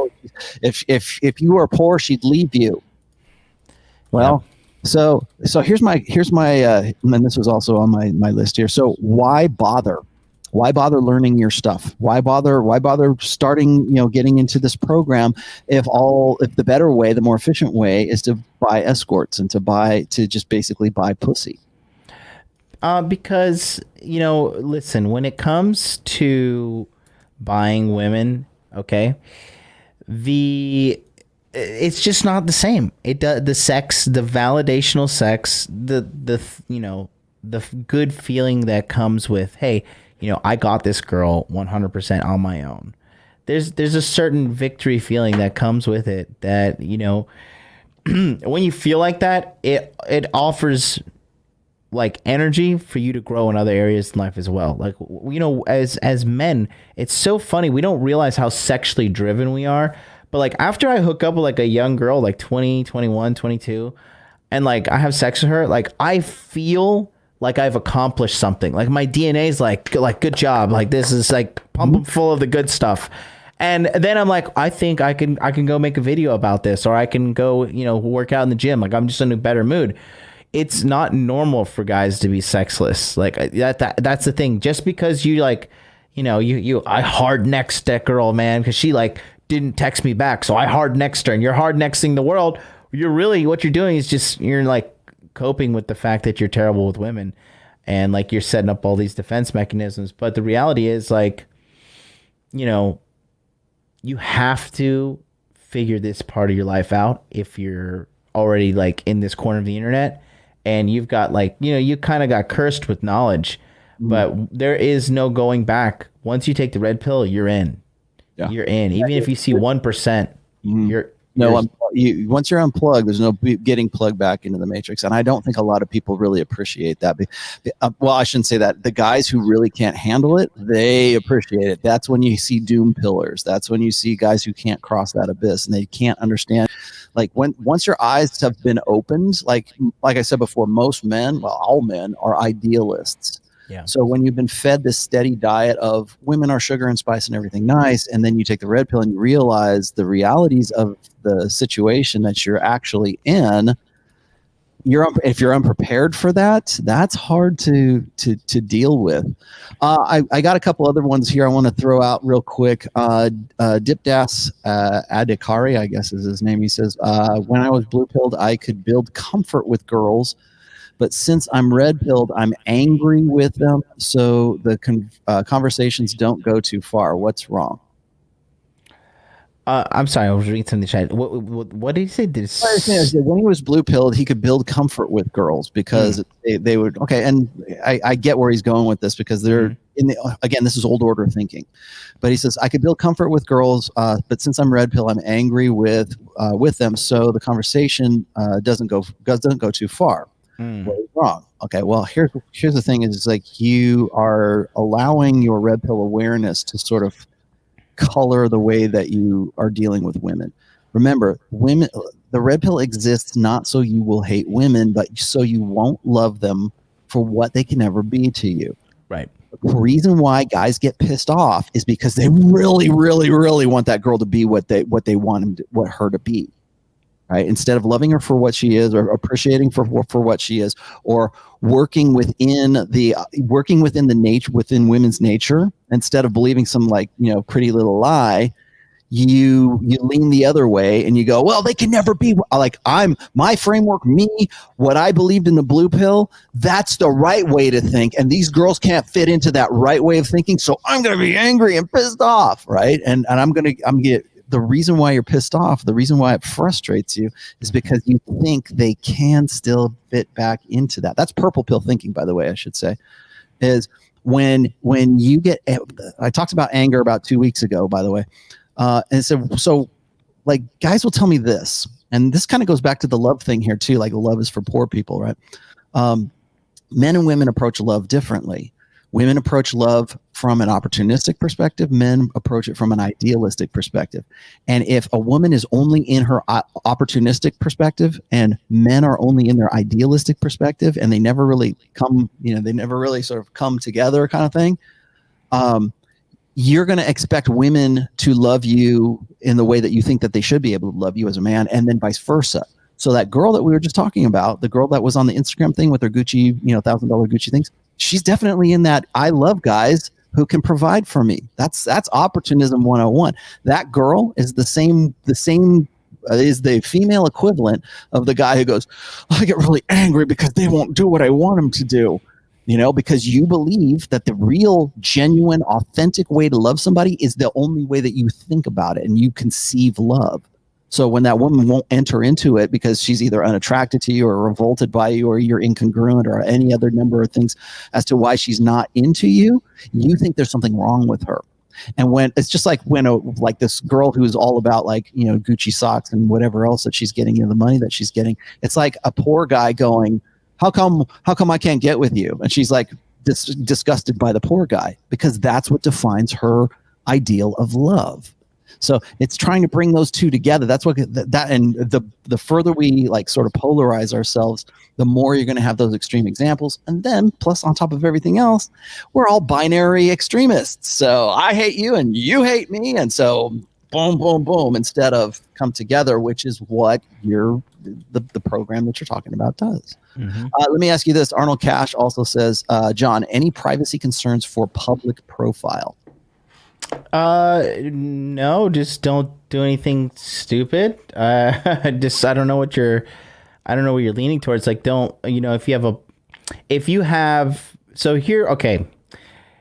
you're trying to like be party boy in the weekend, but you don't want your people to know about it at work, then you can have like your public friendly Instagram, and then you're like, this is the good stuff. This is the juicy Instagram.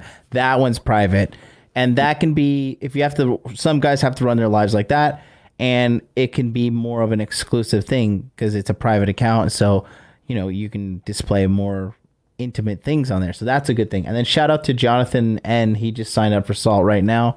So good to have somebody in there as well. The numbers increasing. But yeah, going back to that. And it looks like Jonathan's watching now. He used your link in there in the chat. Thank you for that. I got another thing here and this is just a quick hit. It says Richard Alexander says escorts are cheaper than girlfriends. They are okay. So financially, possibly, emotionally, definitely not. Because listen, using escorts is just a glorified form of masturbation. You think it's going to provide happiness, but listen, look, it's a lot different when a woman who loves you has sex with you, strokes your beard, tells you how cool and wonderful you are. She means it. And then she goes into the kitchen and cooks you some food, maybe scratches your head, massages you. It's these little things that make life good. And you don't have to be such a fucking sourpuss to sit like, oh, only prostitution and and no carbs and love is dead. Like, calm down, bro. Like, you're already in a bad spot if you're talking like that. Like, it's not normal. I'm going to answer that with this too. This has been really kind of weighing on. I'm writing an essay about this at this stage, just so you guys know. Somebody sent this to me not a while back. I don't know if I put this on Rule Zero. I might have. But there's this guy, his system admin here. I spent $4,000 on OnlyFans. It's not only sexual. I fall in love with a girl on OnlyFans, and I want her to feel that I'm going to do anything for her. I then get obsessed and spend about half of my monthly income on her. I come to a point where it makes me angry and she won't get to know me in real life, and I fall into a deep depression. I go through the depressed phase and masturbate, cry, etc. I delete her shit, and then I fall in love with the next one, and so on and so on. How many of you guys have the same addiction, and how do you get out of it? Now, why am I putting this up there? Okay, because this goes back to this guy's question here. Isn't it cheaper just to simply go get an escort? How come incels can't just go to the local hook? Like, how come you can't come out here to Reno and I'll get you laid? Like, why is that? Well, the reason for that is because those girls will have sex with you, but they will never desire you. Yes. And that's what this is really boils down to. So like what I've talked about this before is like you can pay an escort to bang you. You can pay an escort. You can pay a sugar baby like the one in the video to pretend very effectively and act very convincingly that she actually gives a shit about you, that she really, how's your day, honey? Like to play your doting wife because you have money to do that. Strippers, really good, highly paid strippers. Again, strippers are old order, but the good ones from the old order, they were the ones who could show that kind of they could feign or they could fake genuine desire for the guy they were doing a lap dance with, or the regulars that would come in and throw $20 in her lap or make it rain or whatever. It wasn't about the sex, although they want to get with a hot girl. Yes, that's part of it, but it's primarily about genuine desire and faking it well enough to believe that she genuinely desires you. So is it cheaper to have for sex? Yeah, it's cheaper for sex. But that's not what you're really looking for, because a girlfriend implies other things than just what an escort does, because an escort fakes it. A girlfriend who genuinely has real desire for you, that's a qualitative difference, and I don't think guys really realize that. Yeah, you need to leave your mother's basement to get that knowledge in the street. Get out and actually well, yeah, that's it. That you've got to put it into practice, and that's where you come in. That's where I come in too, right? Yeah. So I got one more. I got this other one here. CJW says, "Can you guys post selfies on Instagram? I mostly post things for fear of the narcissism label. Poor game. If not, what percentage should be selfies on your Insta?" That's not even. That's a technical question, man. I'm interested to know. It should be. You should really minimize selfies at all. It's not cool anymore. Really? So you gotta. Your profile has to be. For girls, we'll do this like till they're blue in the face, but for guys, yeah, because girls, a girl has to just show up and she's gonna get validated online. And so like by a pack of Indian guys, nonetheless. You ever see that picture of like somebody posted a picture like a naked statue and the Indian guys on Instagram like, "Baby, how are you? I love you. You're so sexy." Oh my God. I got another one here. You guys, if you want to throw questions at us, you feel free. This is going to be a little bit more Q&A for today. Eugene Morgan says, red-pilled men have been criticized for salivating at the revenge aspect of women hitting the wall. Yes, I did a full episode on this called The Wall. Is there anything wrong with wanting women to experience the heartache that we experienced? This is pro-revenge. I've also did another, actually I have a full essay. Go ahead and talk about this. I'll go dig it up. Yeah, if you listen, Eugene, thank you for the $10 and really cool Ryu, first of all.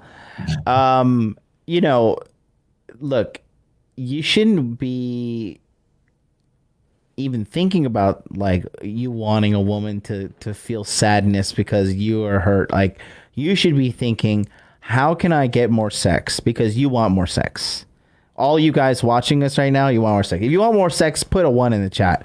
And I'm pretty sure we're going to see a wall of 1s because that's what we're all studying this stuff for. That's why we're in this corner of this internet. So you thinking about this girl and these negative emotions, tied in with her. I mean, it's really negative. It's going to be no benefit to you even thinking about that. You should be focusing on like, how can I get more sex? How can I change my life? How can I live the life that I want to live using the red pill truths that I know now? You know what I mean? Did you ever see, of course you probably have. You ever see The Princess Bride? Oh yeah, for sure. Remember when Inigo Montoya and I forget the lead character's name, Robert. Yeah, Robert. From Pirate Roberts, right? Okay, so and he's still kind of incognito, right? And they're about to have the sword fight, and then they're discussing, they're just talking about it because they're like, they don't want to kill each other, but they kind of have to, right? And so Inigo Montoya explains to Robert, just says, well, I've been looking for the six-fingered man for a very long time, right? Because I want to get revenge. You killed my father. I'm prepared to die, right? He's got the whole thing like planned out for him because his whole life, that character, and I realize it's a silly, stupid, it's a great movie, but his whole life is sort of consumed with revenge of killing the six-fingered man for killing his dad. Right. And there's this one great line where he's talking to him. He says, I've been studying swordplay for most of my life, but I've been really sort of on this revenge trip for a little while. And he tells him, he says, but there's not a lot of money in revenge. Mm-hmm. And I go, yeah, that's actually kind of like silly, stupid wisdom, but it's true. Like, and that's really what you kind of have to think about is like, how are you better because you got revenge? Like I would say, well, the best revenge is to live a good life. Well, only if you're living a good life because that's the direction, those are the things that you want to do.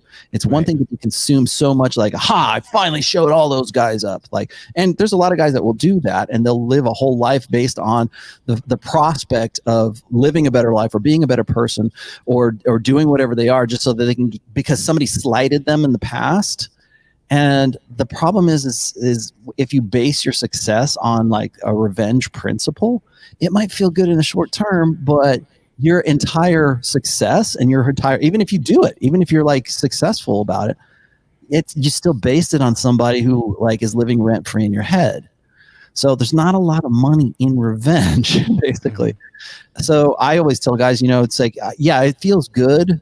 Like, and I know because there are endless channels on YouTube that are based on pro revenge. In fact, pro revenge, if you do it as a /pro revenge on Reddit, that's a subreddit. There is a growing huge community of guys who will just go and they'll relate these stories. It's like field reports, but it's like somebody who got their comeuppance, and usually it's women, right?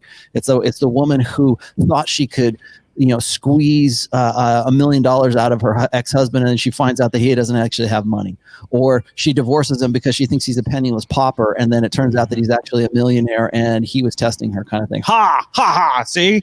Or like when a woman is like, you've got Bella Thorne. I don't know how old she is, like 22, 25, something like that. Good looking girl with $1 million for showing her ass on OnlyFans, is making a ton of money. And when she hits the wall, or Tommy Lauren, when she hits the wall, guys are going to go, ha, ha, see, it doesn't last forever. Ha, ha. Yeah, you know where you are? You're still going, ha, ha, in your basement doing the same damn thing. And it might feel good for you in the short term, but there's not a lot of money in revenge. You're not going to make any, you're not going to be better because of that. But guys love that. They love that indignation. And revenge is, for men, revenge today in this generation, revenge, or the idea of revenge porn, kind of like living out this revenge fantasy. That's what the Joker was, the movie Joker. It's revenge porn. Yeah. It's like, oh man, if I could I love this movie. I love this movie, right? And it was a good movie. Yeah, for sure. But the reason why it was so popular is because it feeded that indignation for that set of guys who have been feminized for the last two generations to feel like a woman, right? They get off on indignation, not the same indignation as women, because they have a different experience, like, as men, but it's still indignation and they feel good about it. That's the same thing when women find a cheater. Like, you want to like that show Cheaters was so popular because they're like, oh, we're going to get him. He's going to, it's like that. You can't, it's like you see a crash on the side of the road and you can't help but look, that's the kind of feeling, the same feeling for guys. Yep. So be careful of revenge. I'm not saying it, it's like, it would be nice to like get back at somebody, but in the long term, there's not money in revenge. Yeah. I like it. I like what we have here, and I think that it's effective. I mean, the sign-up's going to come, and we're going to do well over 100 for sure. Yeah. And we are like, actually, we're at 91 signups right now, and it's been like 2.5 days. I need at least 9 more from this one you're doing this with today. I have to go. So today, and I don't want you to die. I know. Don't keep that bad juju away from me.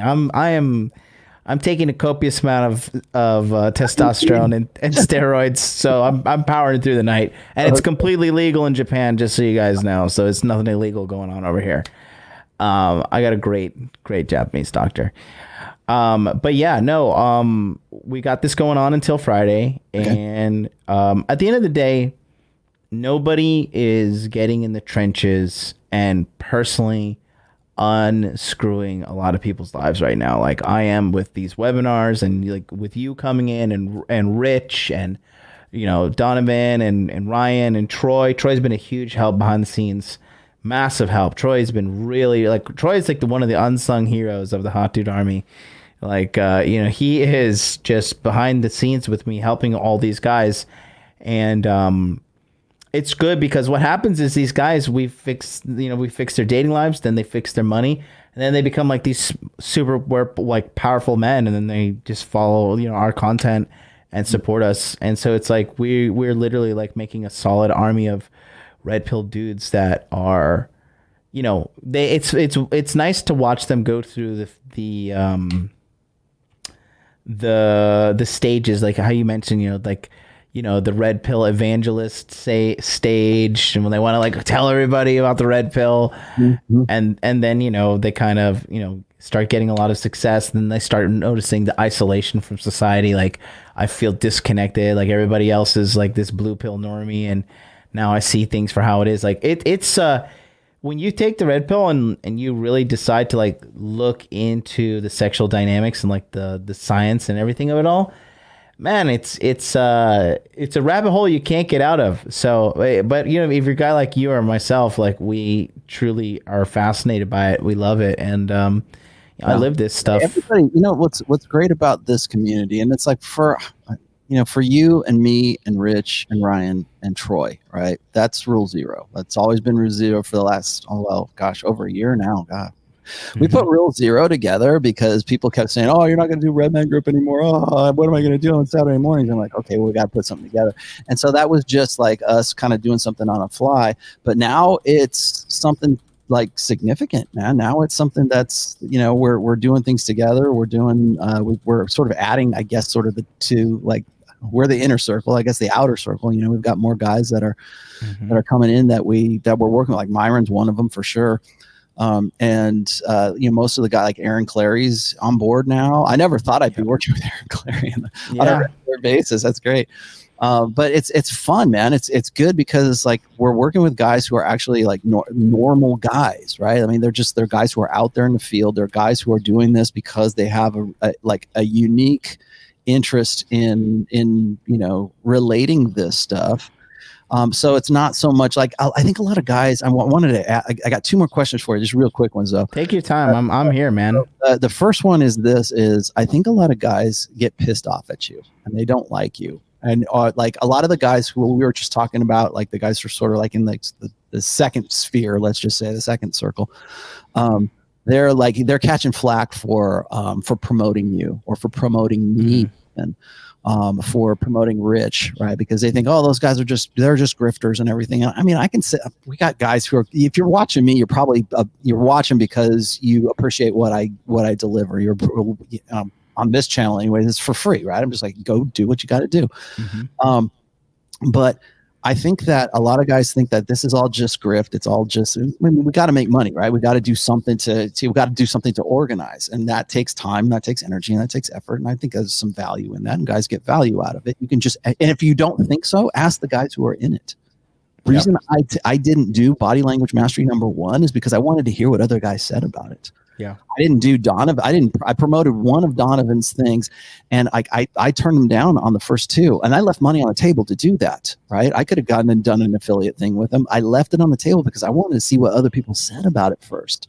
I was genuinely interested in like what was going on. That's why I work with you. But people are going to hate on you because you have this delivery, right?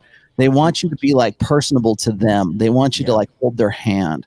They want you to sort of like take those glasses off, take your gold chains off. I don't like that he looks like Sergeant Slaughter from the 80s. What's wrong with him? Yeah.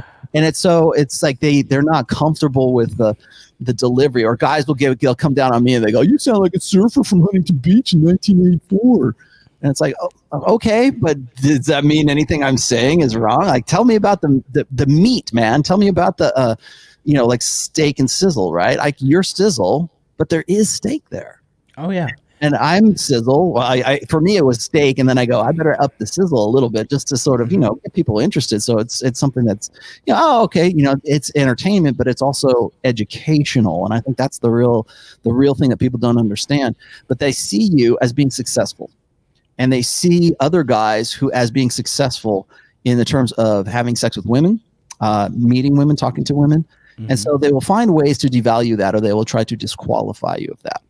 And I wanted to point that out because of your delivery and the way that you talk about, like I was a big fan, I still am a big fan of Tom Likas. I thought that the information that he put out way back in like the late 90s to like the early 2000s on his terrestrial radio show, I was always listening on my commute when I was commuting.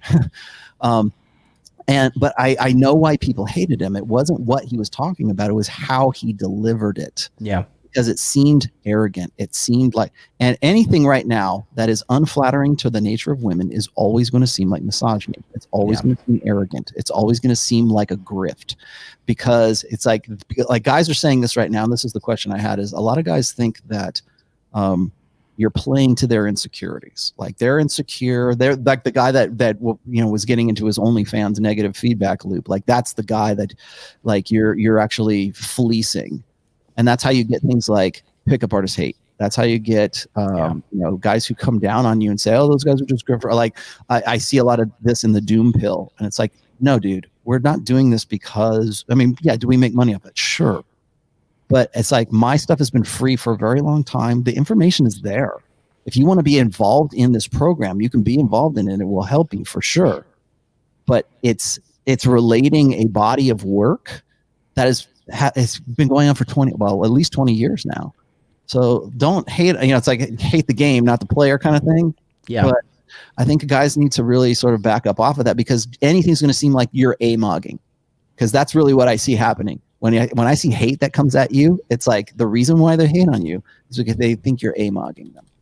Yeah. And everybody's, it's funny because everybody's alpha male, but we're also sensitive on the internet at the same time. You guys are going to choose which one it is. Yeah. But at the end of the day, the reason why my brand is growing and the reason why my customer list is growing and my fan base is growing is because I'm getting the guys results, period. That's it. At the end of the day, I'm getting results. And so if you want to do it, come on down. We are closing on Friday at midnight.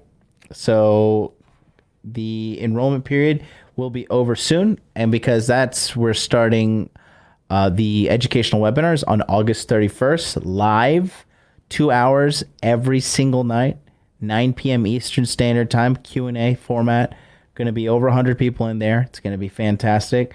So I advise you, come on down. It's going to be very, very, very good time. Give it a shot. I've always been kind of skeptical about this kind of stuff, because I have guys like lift my material all the time and then use it in their programs. But it's like, I like to see what the results are. Yeah. A lot of guys criticize me, and I want to ask you about this. Is my last question for you. A lot of guys criticize me because I don't give them prescriptions. I don't give them 12 rules for life. I don't give them like a program. And I think really what that boils down to is guys want that community. They want guys to come together and like sort of help them out. When I'm talking with Rich on before the train wreck, it's usually guys coming on there who already know the resolution and the solution to their problems. They just want to hear it from me. or they want to hear from rich, or they want to hear it from an authority of some sorts. And because it makes them feel better about the decisions that they know that they have to make. They just need that sharp kick in the ass, or they need some sort of confirmation, or affirmation, I guess, for that kind of stuff. Now, my last question for you is this: because you do the marketing, because I do the marketing too. I have to sell books, right? Because of the new hustle economy. And by hustle economy, I mean like the hacks that, like, how you make money online. Maybe crypto, right, is a thing. How to be a bodybuilder kind of thing. You can watch YouTube videos to learn pretty much damn near anything. And everybody's got a program. Everybody's got an offer. Everybody's got some kind of pitch or something like that. Do you see parallels in the hustle economy, like the pitch, the revenue generating, the funnel economy, let's just say? Do you see parallels to that in the sexual marketplace? In girls, for instance, like you have to like use the same kind of mentality or a hustle, let's just say, with women, because we were just talking about how for sure. yourself. Yeah, I thought you meant from a woman's perspective. No. Yeah, without a shadow of a doubt. You got to be hustling because, listen, these girls belong to the streets, okay? And you only get to rent the pussy. You get the lease with the option to buy, best case scenario, right? And that's you putting a ring on a finger.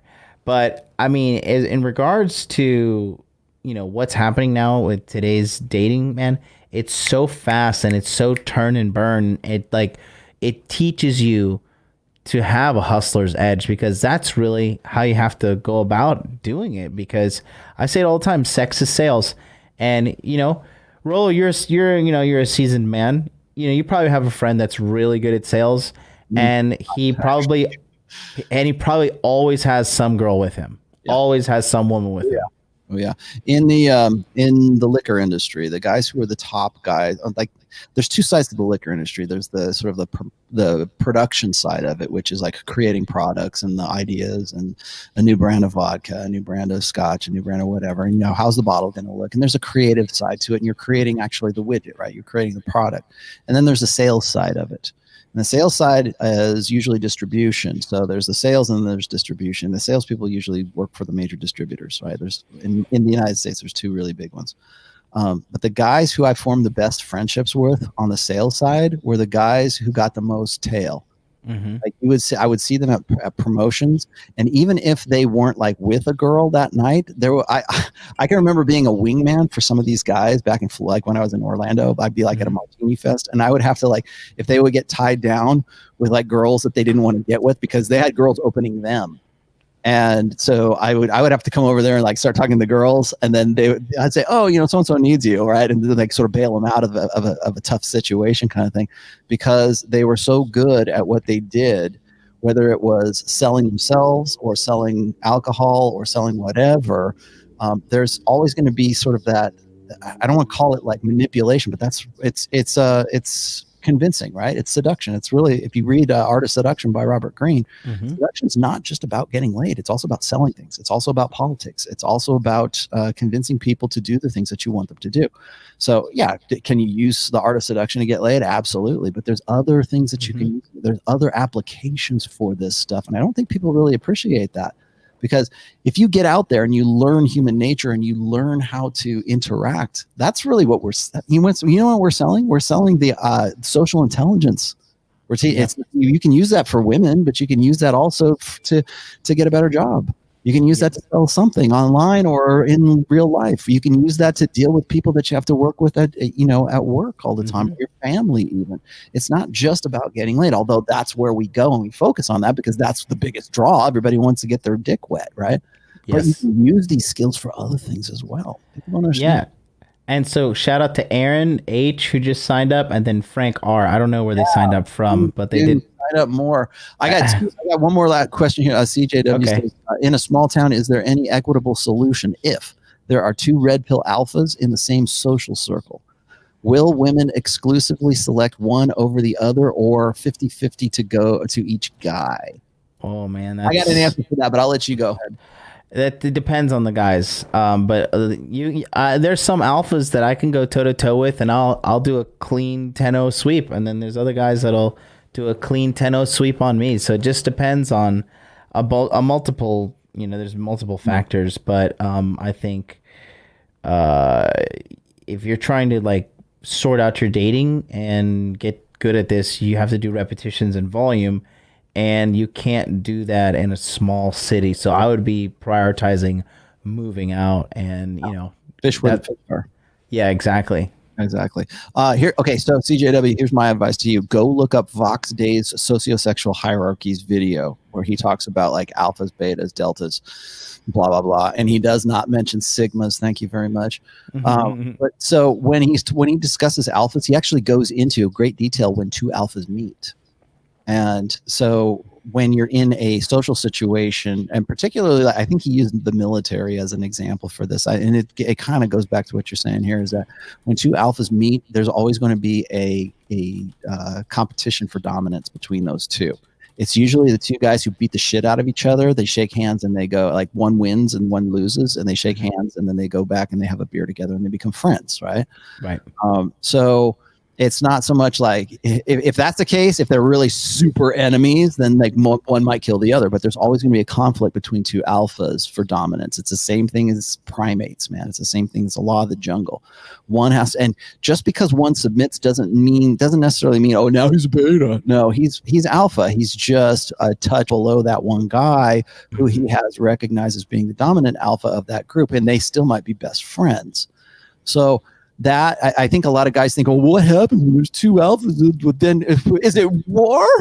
No, there's usually a dominance, competition right there. And now, do the women go for one or the other? I think that if they're both alphas, then maybe the more dominant one gets the pick, but doesn't mean the other guy doesn't get laid and doesn't get a hot chick too, right? So, and then what John was saying is, if that's the case, if you're really honestly, earnestly worried about that, leave town, go somewhere else, find a better. If you're that much of a badass that you're going to go head to head with another alpha, okay, you can do that, and maybe you establish dominance. But why wouldn't you go where the fish are? Yeah, let's think pragmatically about this whole thing. So. Yeah. All right, guys, this has been 2 hours. I'm gonna cut it here. If you want to get into the SALT, which is Seeking Arrangements Lifestyle Training, go ahead and click the link that is the very first link in the where is it there in the description. I made it as easy as possible. I'm throwing it in the chat too. I've been doing it in the chat for you. You can't click the screen, so you can get it in the chat. You can get it in the description right there. I put it on. So yeah, if you click through, if you buy from that link, then you're helping me out, and that'd be great. Also, I am going to do my very best to get into this at least twice when we're doing the live stream. So if you want to talk to me about things, also Patreon show will be on Friday this time. It'll be at 1 p.m. Pacific, 4 p.m. Eastern. I would have done it tomorrow, but I have a prior appointment that I got to do on Thursday. But I will be doing my members only Patreon chat, where we'll be talking about borderline personality disorder, and we'll also be doing just live call-ins, chat-ins, whatever. So that is going on Friday, and then of course Rule Zero is on Troy's channel this time. So Troy's channel on Saturday at 11:30 a.m. Eastern time. We don't have a topic yet. We need to discuss what we're going to do about the topic. So topic suggestions, throw them out. So we're going to be doing that on Saturday, and then of course on Sunday is my regular 1 p.m. Pacific, 4 p.m. Eastern show. So it's been fun, man, and I'm looking forward to this one, particularly this one, because I know you put a lot of energy and a lot of effort in. Hey, give me one more time, because just so I'm clear on this whole thing, is you have 20 hours or 20 hours is the call in or the chat, or excuse me, the chat in, or is it like how many hours of video do you have for this one? Just about 2 hours. 2 hours, okay. And then 20 hours of live interactive coaching with me. There's not pre-recording. Mm-hmm. It's me. And you're going to talk to me on Zoom, and I'm going to ask you, why do you suck at online dating? What's your problem? And then we're going to tailor-made programs for every single guy that comes through. And the success chain will continue. For the videos. So are those videos broken up into like how long is each one of those videos and how many videos are there? There are about 40 videos, and they range from 2 to 12 minutes. Oh man, because I think I only looked at like 6 of those. Yeah, no, there's a lot of information in there, and it's A to Z. Okay, cool. All right, that's been good. All right, guys, I will talk to you on, let's see, Friday will be the Patreon show. That'll be the next time I see you guys. Thanks, John. This has been really good. This has been a good show, man. Thank you so much. I had a good time. Cool. We'll see you guys. We'll see you guys on Friday.